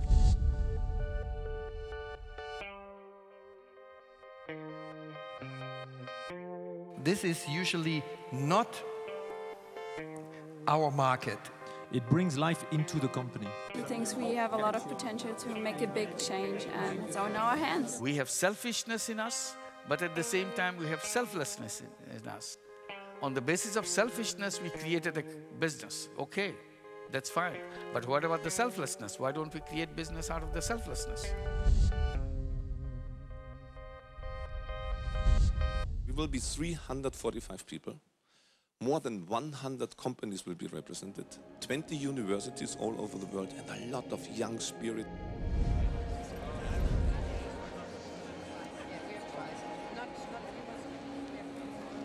Many of you are actually real finance experts. So our role in the workshop will be to give you a general introduction how financing can work from a social business perspective. I would love to bring the social business movement to Africa. And why I'm here is because I'll be speaking they're with mainly focusing on socials that are a marginalized group, and not just older people. Don't have the knowledge. So besides learning a lot here, Swivel in your chair, arrange yourselves in groups of 4, and start discussing the topics amongst yourselves. The most important thing is to do it with joy. Hi everyone, Hugh Jackman here. I'm sorry I can't be with you here on the Social Business Summit. I dearly wish I could. I am now a social business ambassador. I'm very proud to be one. Thank you to Grameen for the incredible positive impact that you've made in the lives of millions of people around the world. And thank you to everybody here at the Global Social Business Summit. My short story is that on that first visit, we went in close to the capital. Oh, not so close. It was 2 hours by car, and then it took us another little while to get into the village. And I didn't know that I was going to discover one of the persons that has had the greatest impact in my life. Thank you very much. So we're now going to start with a very, very interesting panel. Social business, a question of leadership. So business, as a matter of fact, for me, is creating value, not profit. Profit is part of it. 1/3 is economic, 1/3 is management, and 1/3 is social. So it's equally important to reach your target for operating profit and your target for social value creation. As Jürgen said, this is not a charity, this is something where we can help other people that they could manage their life and they could get value in what they're doing and seeing the reason why they're here, not just begging or getting money from others. The simplicity of what Dr. Yunus does is fantastic because it disallows you from separation of structure. It forces you. You cannot sit in New York, as he was telling me earlier, and give a check of $5 million and say, hey, I'm eradicating poverty. Our vision is to put poverty into the poverty museums. We've got to teach problem solving, creative thinking, entrepreneurialism. For example, on the island of Zanzibar, with the combination of different tools against malaria, they have been nearly eradicated malaria cases.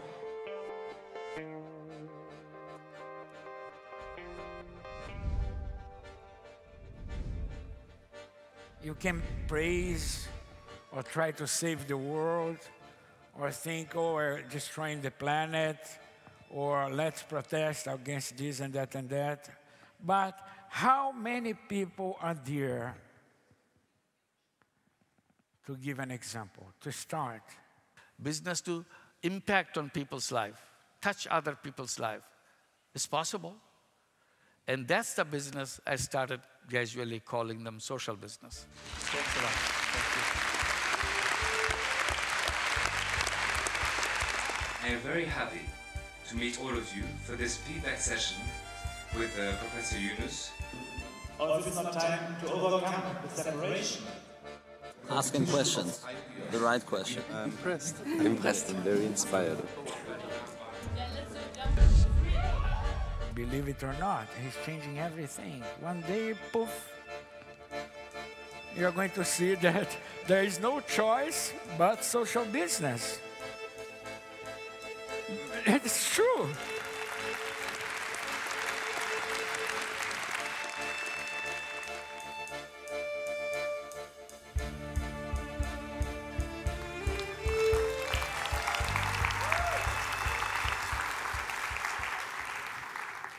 So normally you need an invitation to be part of this. You get an invitation, and if you have the chance to be there, to be the young challenger, to talk to these people, bring your ideas. We have a room of entrepreneurs, a room of ideas. We will be 3 days in Vienna.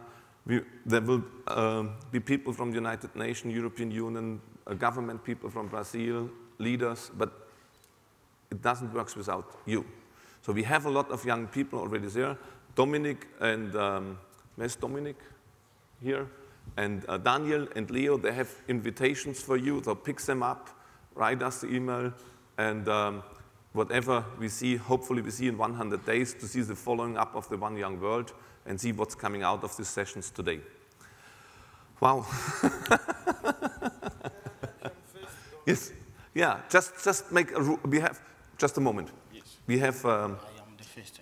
Yeah, no problem. We have 24 minutes left. And I would like to give everyone a short voice, okay?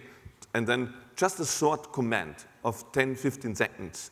And we keep on going to have a dialogue together. So it's just the beginning. It's a creative moment. It's a moment where we start to have a dialogue. So if I do now a line, then everybody can, because I have to come to an end and I have to give one answer to my friend in Netherlands. She wants to have an answer on her questions. So at the end, I would really be precisely to give her an answer. So very shortly now, talk about B. Okay. As we said in the beginning, Africa is the future. So you have to listen to Africans when you speak. Because in the future, we need to speak to us. So I have a proposal for you here. Actually, I have been working in the DRC doing some research and came across an interesting topic of stability and security in Central Africa, which is actually the heart of Africa. And if Africa is unstable, the whole, if you will need us in the future, then the whole world would be unstable.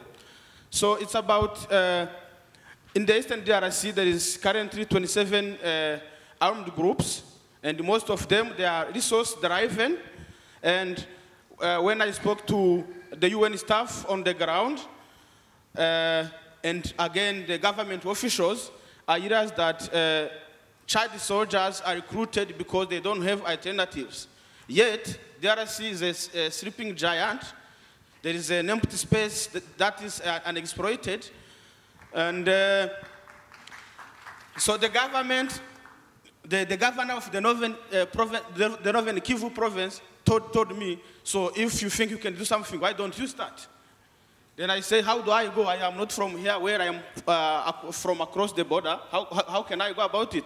Then he said, no, you have done some research here and you are connected and whatever. Why don't we start an NGO here that will pursue the rebels, child soldiers, to come and create some social initiative here, like exploiting this land as an alternative to the exploitation of diamond and gold. And then those soldiers, those Chad soldiers, ex-combatants, in return recruit their fellow in the bush to come and join them, and maybe the cycle of the activities will then eradicate the cycle of conflict. So I am calling upon you guys here to join my initiative and try to stabilize the Great Lakes, which is the heart of Africa. Thank you. Thank you. So now, thank you. Very shortly, because I need 15 minutes in the end. I just want to briefly make a request that perhaps at next year's summit we can add education to the agenda, because you got it? Because I think that through education we can form beings who are naturally social, and if we kind of succeed in awakening intellect and practice, then we'll manage to change systems. Wow, so we put education. Thank you. Hi everyone, my name's Nick Sim from England, representing the University of Leeds. I studied social enterprise at the University of Leeds, and they inspired me to set one up in the future. You guys have inspired me to set one up now. So that's what I'm going to do. And I'd just like to add that I believe as One Young World delegates and ambassadors for our countries, we've got a duty to spread the word about the benefits and the potential of social enterprise. Thank you very much. Wow. Hi, I'm from South Africa. My name is Yajna. I'm actually not in corporate. I'm going to be a doctor soon.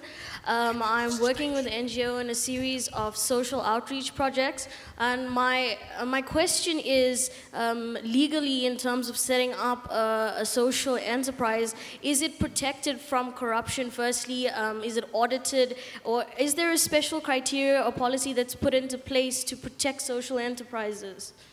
Well, I keep the questions. I can't give an answer now. I need comments from the people. But maybe you have the answer for her. Good. So talk to her on the break. Have a coffee with her and talk to her. My name is Mohammed Yagout from Yemen. Actually, I heard a lot about we're gonna create. But what I'm asking you is let's start from our society, to start to change them. And if anyone find a difficulty in his country, just contact us.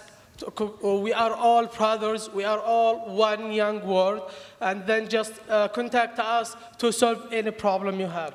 Actually, I am one of Education for Employment Foundation, which is EFE, a group. Actually, we work. We are working in such. A project like create or making a training courses for uneducated people in our country, in many countries, to be honest, Egypt, Yemen, Morocco, and Palestine. We are working to develop the humanity in our country. So let's start, guys. Stop talking and make it serious and okay, go. Now go home and start your project. And if you find any difficulties, One Young World will help us. Mr. Davis will not, ignore any request from you. And thank you a lot. Good. Just a moment. And we are brothers and sisters. Oh, they were there first. Yeah, so I have to get the quick. So thank you very much. I want to quickly say something, but I don't want to just make a comment. I just want to suggest an action straight away. I think here in this room, how many people here have a real idea about how they can help? So a social business idea. You've got the idea in school in Libya. Put your hands right up. Oh. Okay? Now, who in this room here is from a private company? Here you have a number of people that have got ideas that really want to do something. And you've also got in this room a number of people that can actually go back to their companies, speak to their leadership, and say, hey, there are people here that want to do stuff, and we might be able to help. Why don't we just do that? Kate and David, on this, when you talk about this Business Social Fund, let's set up a portal on the website. And on one side of the page, everybody put their idea on. So, the idea for the school in Libya. Tell us how much investment you need. Tell us what help you need. And everyone from a private company here, why don't we list down that we've spoken to our leadership and what they've said? And please, don't just ask us for money. I come from a company called PricewaterhouseCoopers in the UK, but we're global, and we have brilliant people. We have people that are generous. They have amazing skills. We can be that resource. We don't just need to give you money. We can help in other ways. So please ask us. There are a number of people here that can help. Let's just do it. Let's just do it now. Thank you. Please. Hi, I'm Hosanna. I'm representing the Fiji Islands. Actually, just to second that, I run an organization called Two-Way Street, and our main thing is we don't raise money, we raise resources. So thank you for sharing that. I have a question that may be construed as maybe a little bit stupid. I'm wondering why corporations should contribute to social business. I mean, when corporations donate to charity or to an NGO, in my country, they receive tax exemptions. So, I mean, it's nothing personal, obviously, it's just business. From a business perspective, why should corporations contribute? If anybody can give me that answer, please find me, during the break and help me out. Okay, super, thank you. Hi, my name is Noaf, and I'm from Saudi Arabia. Yesterday, I met a delegate here who inspired me to start something in Saudi Arabia. We have many autistic kids in Saudi Arabia who get lost in the society, and they grow up and they can't get jobs, and it's really hard for them to integrate themselves into the community. So this guy that I met here is autistic, and he had been talking to me for a good 5 minutes, and I couldn't even tell. He taught himself how to be social and engaging, and he's smart, and he's funny, and he's fantastic. I'd like to address him. Paolo, thank you. Thank you so much. So I want to take that with me and start something and hopefully make a change in Saudi Arabia. Thank you. Thank you. Thank you. Hi, my name is Rowan Al-Safar. I'm from Kuwait. I would say that I'm an artist and an architect, and I really appreciated your comment earlier, making us stand. I go to one of the finest institutions in the United States, and I see a lot of potential in the artists that are there, but I also see a lot of indifference. I don't really see artists standing up, and I don't really see art as a kind of community here. I see a lot of business and social change, but artists are not really doing that. So I would propose a project called Artists for Change, and I'd like to start that in my university to get artists to do things about what's happening in the world. Thank you. Thank you. Thank you, especially in Cuba. Hi, my name is Anshul. I'm from India. I'm already a social entrepreneur. I run a social business. I'll quickly tell you about the idea. In 2008, I was trying to voice myself on various critical issues in India, and I discovered that I could not. It's a 1 billion population, not enough platforms, not enough media to voice ourselves. So I started blogging. And slowly, over the past 3 years, the blog converted to a community blog. Now we have about 3,000 writers from around the world, and we are read by over 2.5 million people a month. And just to think of it, if we can have one such platform in each of the countries represented over here, it could really push the governments forward. It could change things completely. I mean, we've received emails, calls from the government to put down articles, write-ups, the videos that we put up, but we've not done that. And we've received huge support of the corporates. So I would like to call out to all the people who are here to make the change to start something like this in their own countries. Thank you. I do him, so you can tell it to everyone. Okay, keep it short. Alipio, East Timor. Well, I've been working for social business for 6 years. I want some suggestion. How do I do advocacy for social business? Because I've been suffered for being working for social business. Someone got advantage of me, taking advantage of me. I've been working for them, but they are not social. How do I do advocacy for them? Thank you. Hello, I'm Catherine from Tanzania. Viva Africa. Okay, I want to ask one question. How many of our students back home go to school without proper school uniform? Please raise up your hands, because if you don't raise up your hands, my idea is stupid. How many back home go to school, the students in the remote areas go to school without proper school uniform? That's enough to convince me to go out. Now, my idea goes like this. We all produce grains back home. If we find every family to produce 1 sack of grain, and we find an industry to buy all those grain, and then we train tailors in the local village to produce shirts and school uniform for all the students in their village, we'll have employment, we'll have students getting their school uniform, and the industry will still gain it by buying the grain from the villages in the cheap price. That's my idea. Okay, I have only 11 minutes left, but just a moment. No, cool down. My mother taught me the last word should always have a woman, and we should listen as a man to the woman to be gentle. So I let you talk, but I would like to, and you have the last word. So stay on stage, and I will explain you what I'm doing before. But please, very shortly, because I have to finish it. I was thinking 2.5 hours is too long. So we will start here, part by part, shortly, short commands, stand up, and then, okay? I'll be as quick as possible. It seems that many people here are anti-business, sort of anti-profits. I strongly believe that profits are good. They are returned to people who risk their money for progress. Profits are rightly taxed and pay for schools, university, and government health programs. They pay for us to be here. They pay for many of us to be here. I believe there's a place for sustainable business and for charity. In fact, I run a charity in Nepal. However, the engine of growth of a country to emerge to prosperity is business. Be anti-corruption, be anti-exploitation, but don't be anti-business. Thank you. Thank you so much. Okay, thank you so much. My name is Calvin from Kenya. Mine is just a short one for basically what Kate has said on the corruption.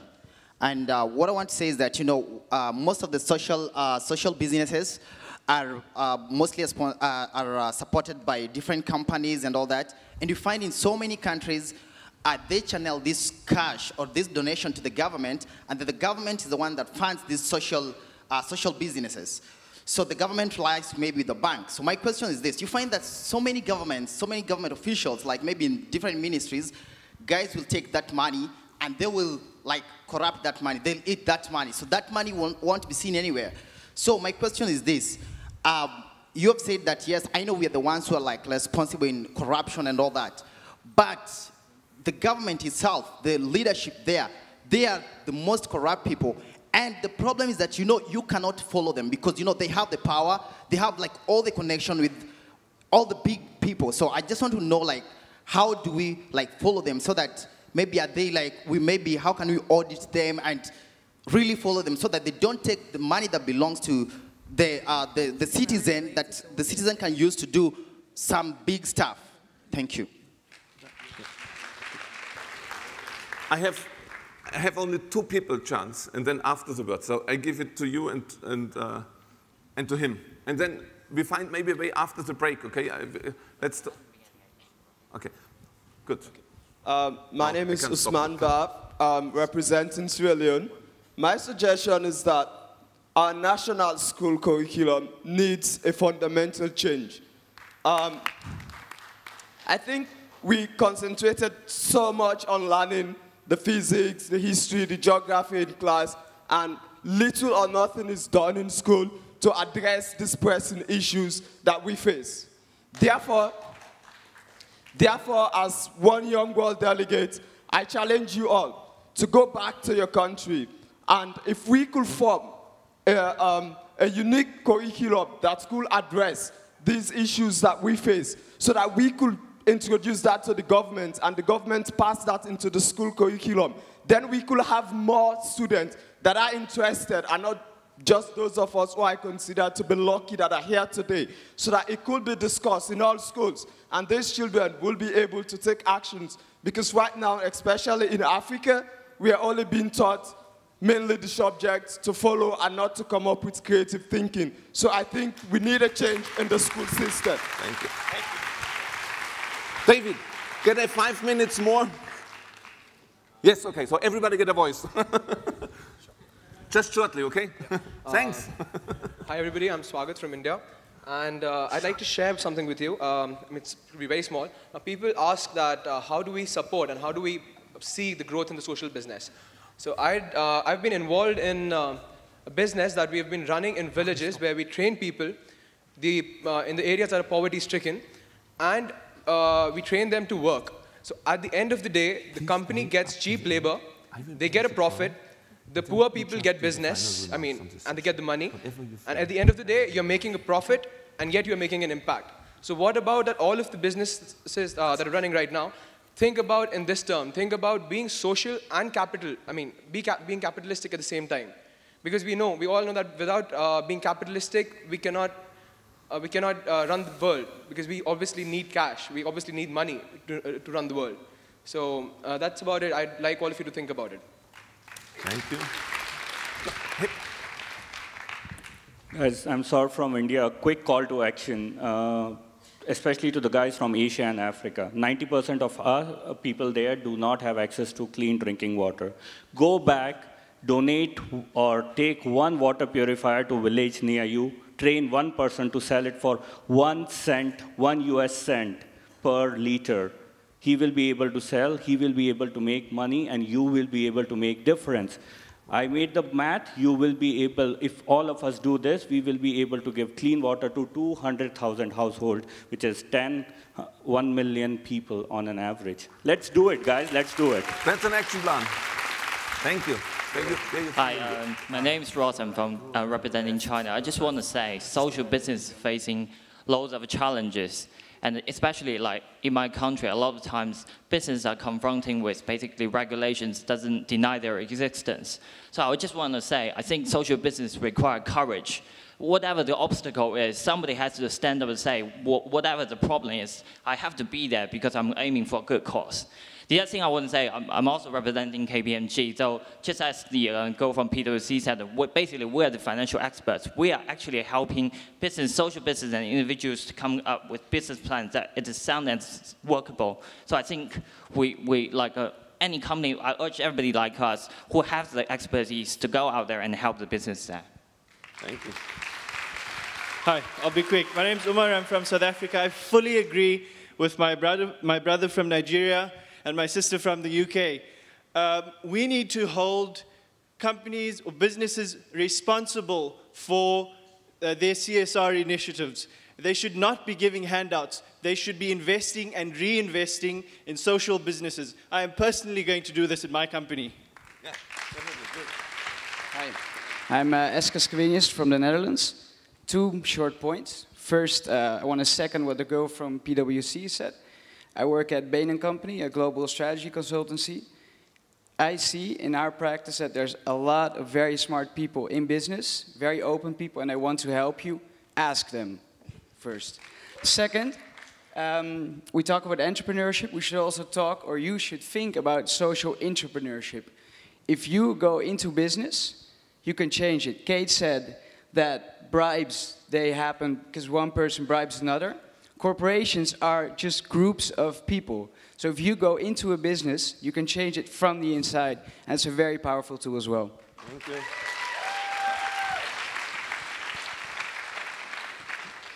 Hi, my name is Mnigelo from South Africa. Quick comment. Every journey starts with the first step. I see we've spent a lot of time talking about sustainability, but I don't think we're all necessarily behaving it. I'm also guilty of it myself. Simple example, we talk about the impact on the environment, and then at lunch we go and eat out of styrofoam plates, 1,500 of them. Jamie Oliver invests his like very hot, he's quite a hearted speech there, talking about food health, and then we go have donuts with frosted sugar.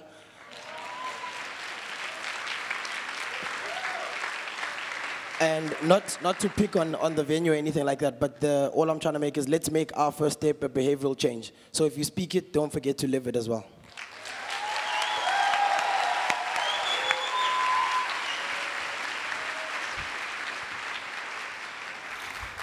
What's your name? Maya. So Maya will have the last word, so then we can listen. Can I have shortly the presentation, very shortly?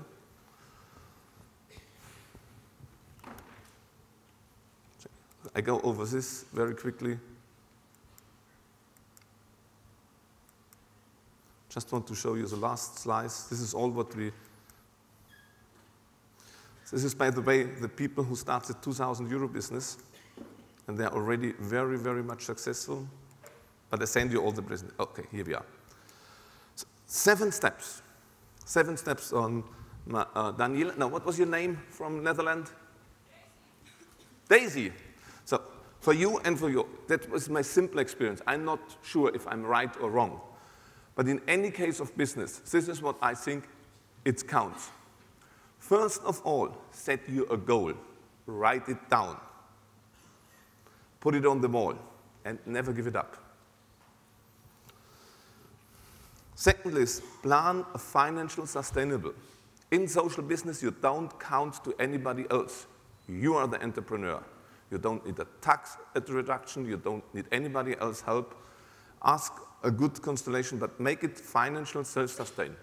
You are a first-class citizen inside the economic world with social business. Be excellent. Whatever you do, try to follow the Japanese. Be excellent. Try to make it better and better and better.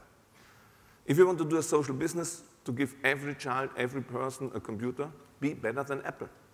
If you want to do something, be just excellent. Don't do it alone. Find partnerships. Find people around you. Find people elderly, what we call the baby boomers. There's many people over 60, 65. They only survive to 60, 65 because they need an exchange with you. So don't go alone. Try, if you have your plan, try to find a good constellation. The whole universe is just a constellation. Be innovative. Make small steps. Try it small, because if you start big, you have a big problem. If you start small, you make a mistake, you redesign it, keep on going, redesign. Like this lady, she's walking on the ground. If she falls, not a problem, she comes back. So go step by step. Measure your results. Be very clear, the results have to be measured. How many people are out of poverty? How many women I have? 27, 28, 60? Measure. Make a clear tax account. So measure your results. And this is universal. Do it with joy. You know, we do so many things out of fear, out of anger. Then we create anger and fear. If we create it because it's a joyful way to do it, then we have the fruit of joy. Sit down from time to time, sing your children's songs, be inspired, and do it with joy. And here I come to my final conclusion. After this, I'm doing this. I did it the last time 23 years ago. I told you when I studied in India, South Indian classical music, I never was a good student. 23 years ago, I played the first time public. Many times when I started this journey a couple of years ago to do this social business, I asked my children if they give me the permit, because they miss me. Today is Saturday, I should be with my children, but they give me the permit to be with you. And the first time when I started, I went up in a hospital for 4 weeks, deathly sick. I went out of the hospital. I asked my wife and my children again, can I go back to Bangladesh? I went back, go to Colombia, going the stuff, getting sick again. And then coming out of the hospital, and I did it again, and I will keep on going to my last breath to fight for the right of the poorest of the poorest. Many times in between, I get angry. I get full of anger, and I think, why? Why is this happening? When I leave Mumbai and see all these children on the street and doesn't know what's up. Always when I get angry, this is my advice to you. I try to play my drum, and when I don't know what to do, I sit under a tree, and I ask the tree for an answer. It's true. I ask him, what do you think what you would do? The trees are since hundreds of thousands of years on our planet. Our lungs, it's just another tree. They are our friends. Without the trees, we have no existing purpose to be here. So many times when I lost my balance, my joy, I play my music, I go under a tree, and I see what's going on. In Paris, I went to the eldest tree in Paris, 500 years old barber, standing in the facing Paris ground, and he stays since 500 years. In Japanese, there's a tree 7,600 years old. It's a very old tree. If you have a problem, just solve it. And is here somebody from Senegal? Not yet. Is somebody here who speaks Wolof? Oh, also not. I get taught by a young choreographer, beautiful choreographer from Senegal. I was a director, and I was angry.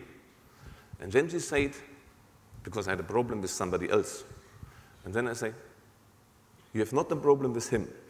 Something in your family, in your blood family, with your sister, with your brother, with your mother, or with the wife where you have a child, is wrong. Heal your family. Go back and make peace with your brother, with your sister, with your mother, with your father, Because so long then you have not peace in your blood family, you never can be peaceful to others.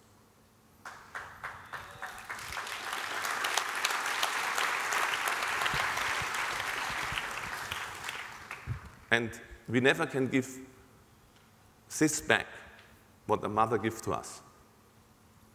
That's very clear. So I will do now the final close. I can't speak afterwards. She will have the last, because it gives me a lot, and it gives me a lot of courage to do this, because it's 23 years ago then I did this on the public, but I won't, and it's only 2 minutes, and let's share this beautiful 3,500 years education on this drum. And thank you very much to listen to me.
Thank you, thank you.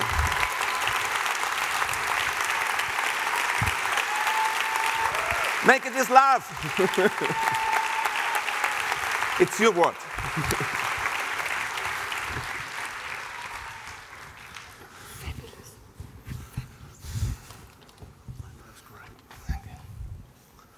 I don't know how I can top that.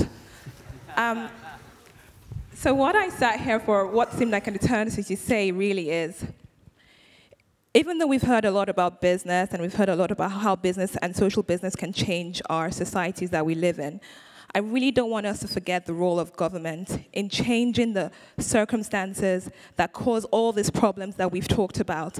And I'm not standing here claiming to have the answer to how we as youth, how we as young people can begin to influence our governments, begin to make a change in our governments, to make sure that the problems that we're seeing in our generations and in the future generations don't continue to perpetuate. Because I feel that we're here talking about solving problems, but I see that we're not looking at how we can change the root causes of what essentially cause all the millions of problems that we've discussed so far. So I really want us to go away and think about how we can marry both government and the private sector in changing the problems that we face today as young people, as a world, as everybody. We need to sit down and think about changing those problems with the government.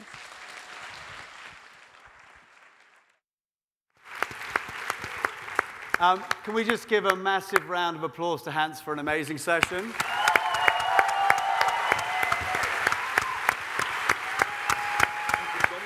And to Leo. Thank you to Leo and Dominic. Yeah.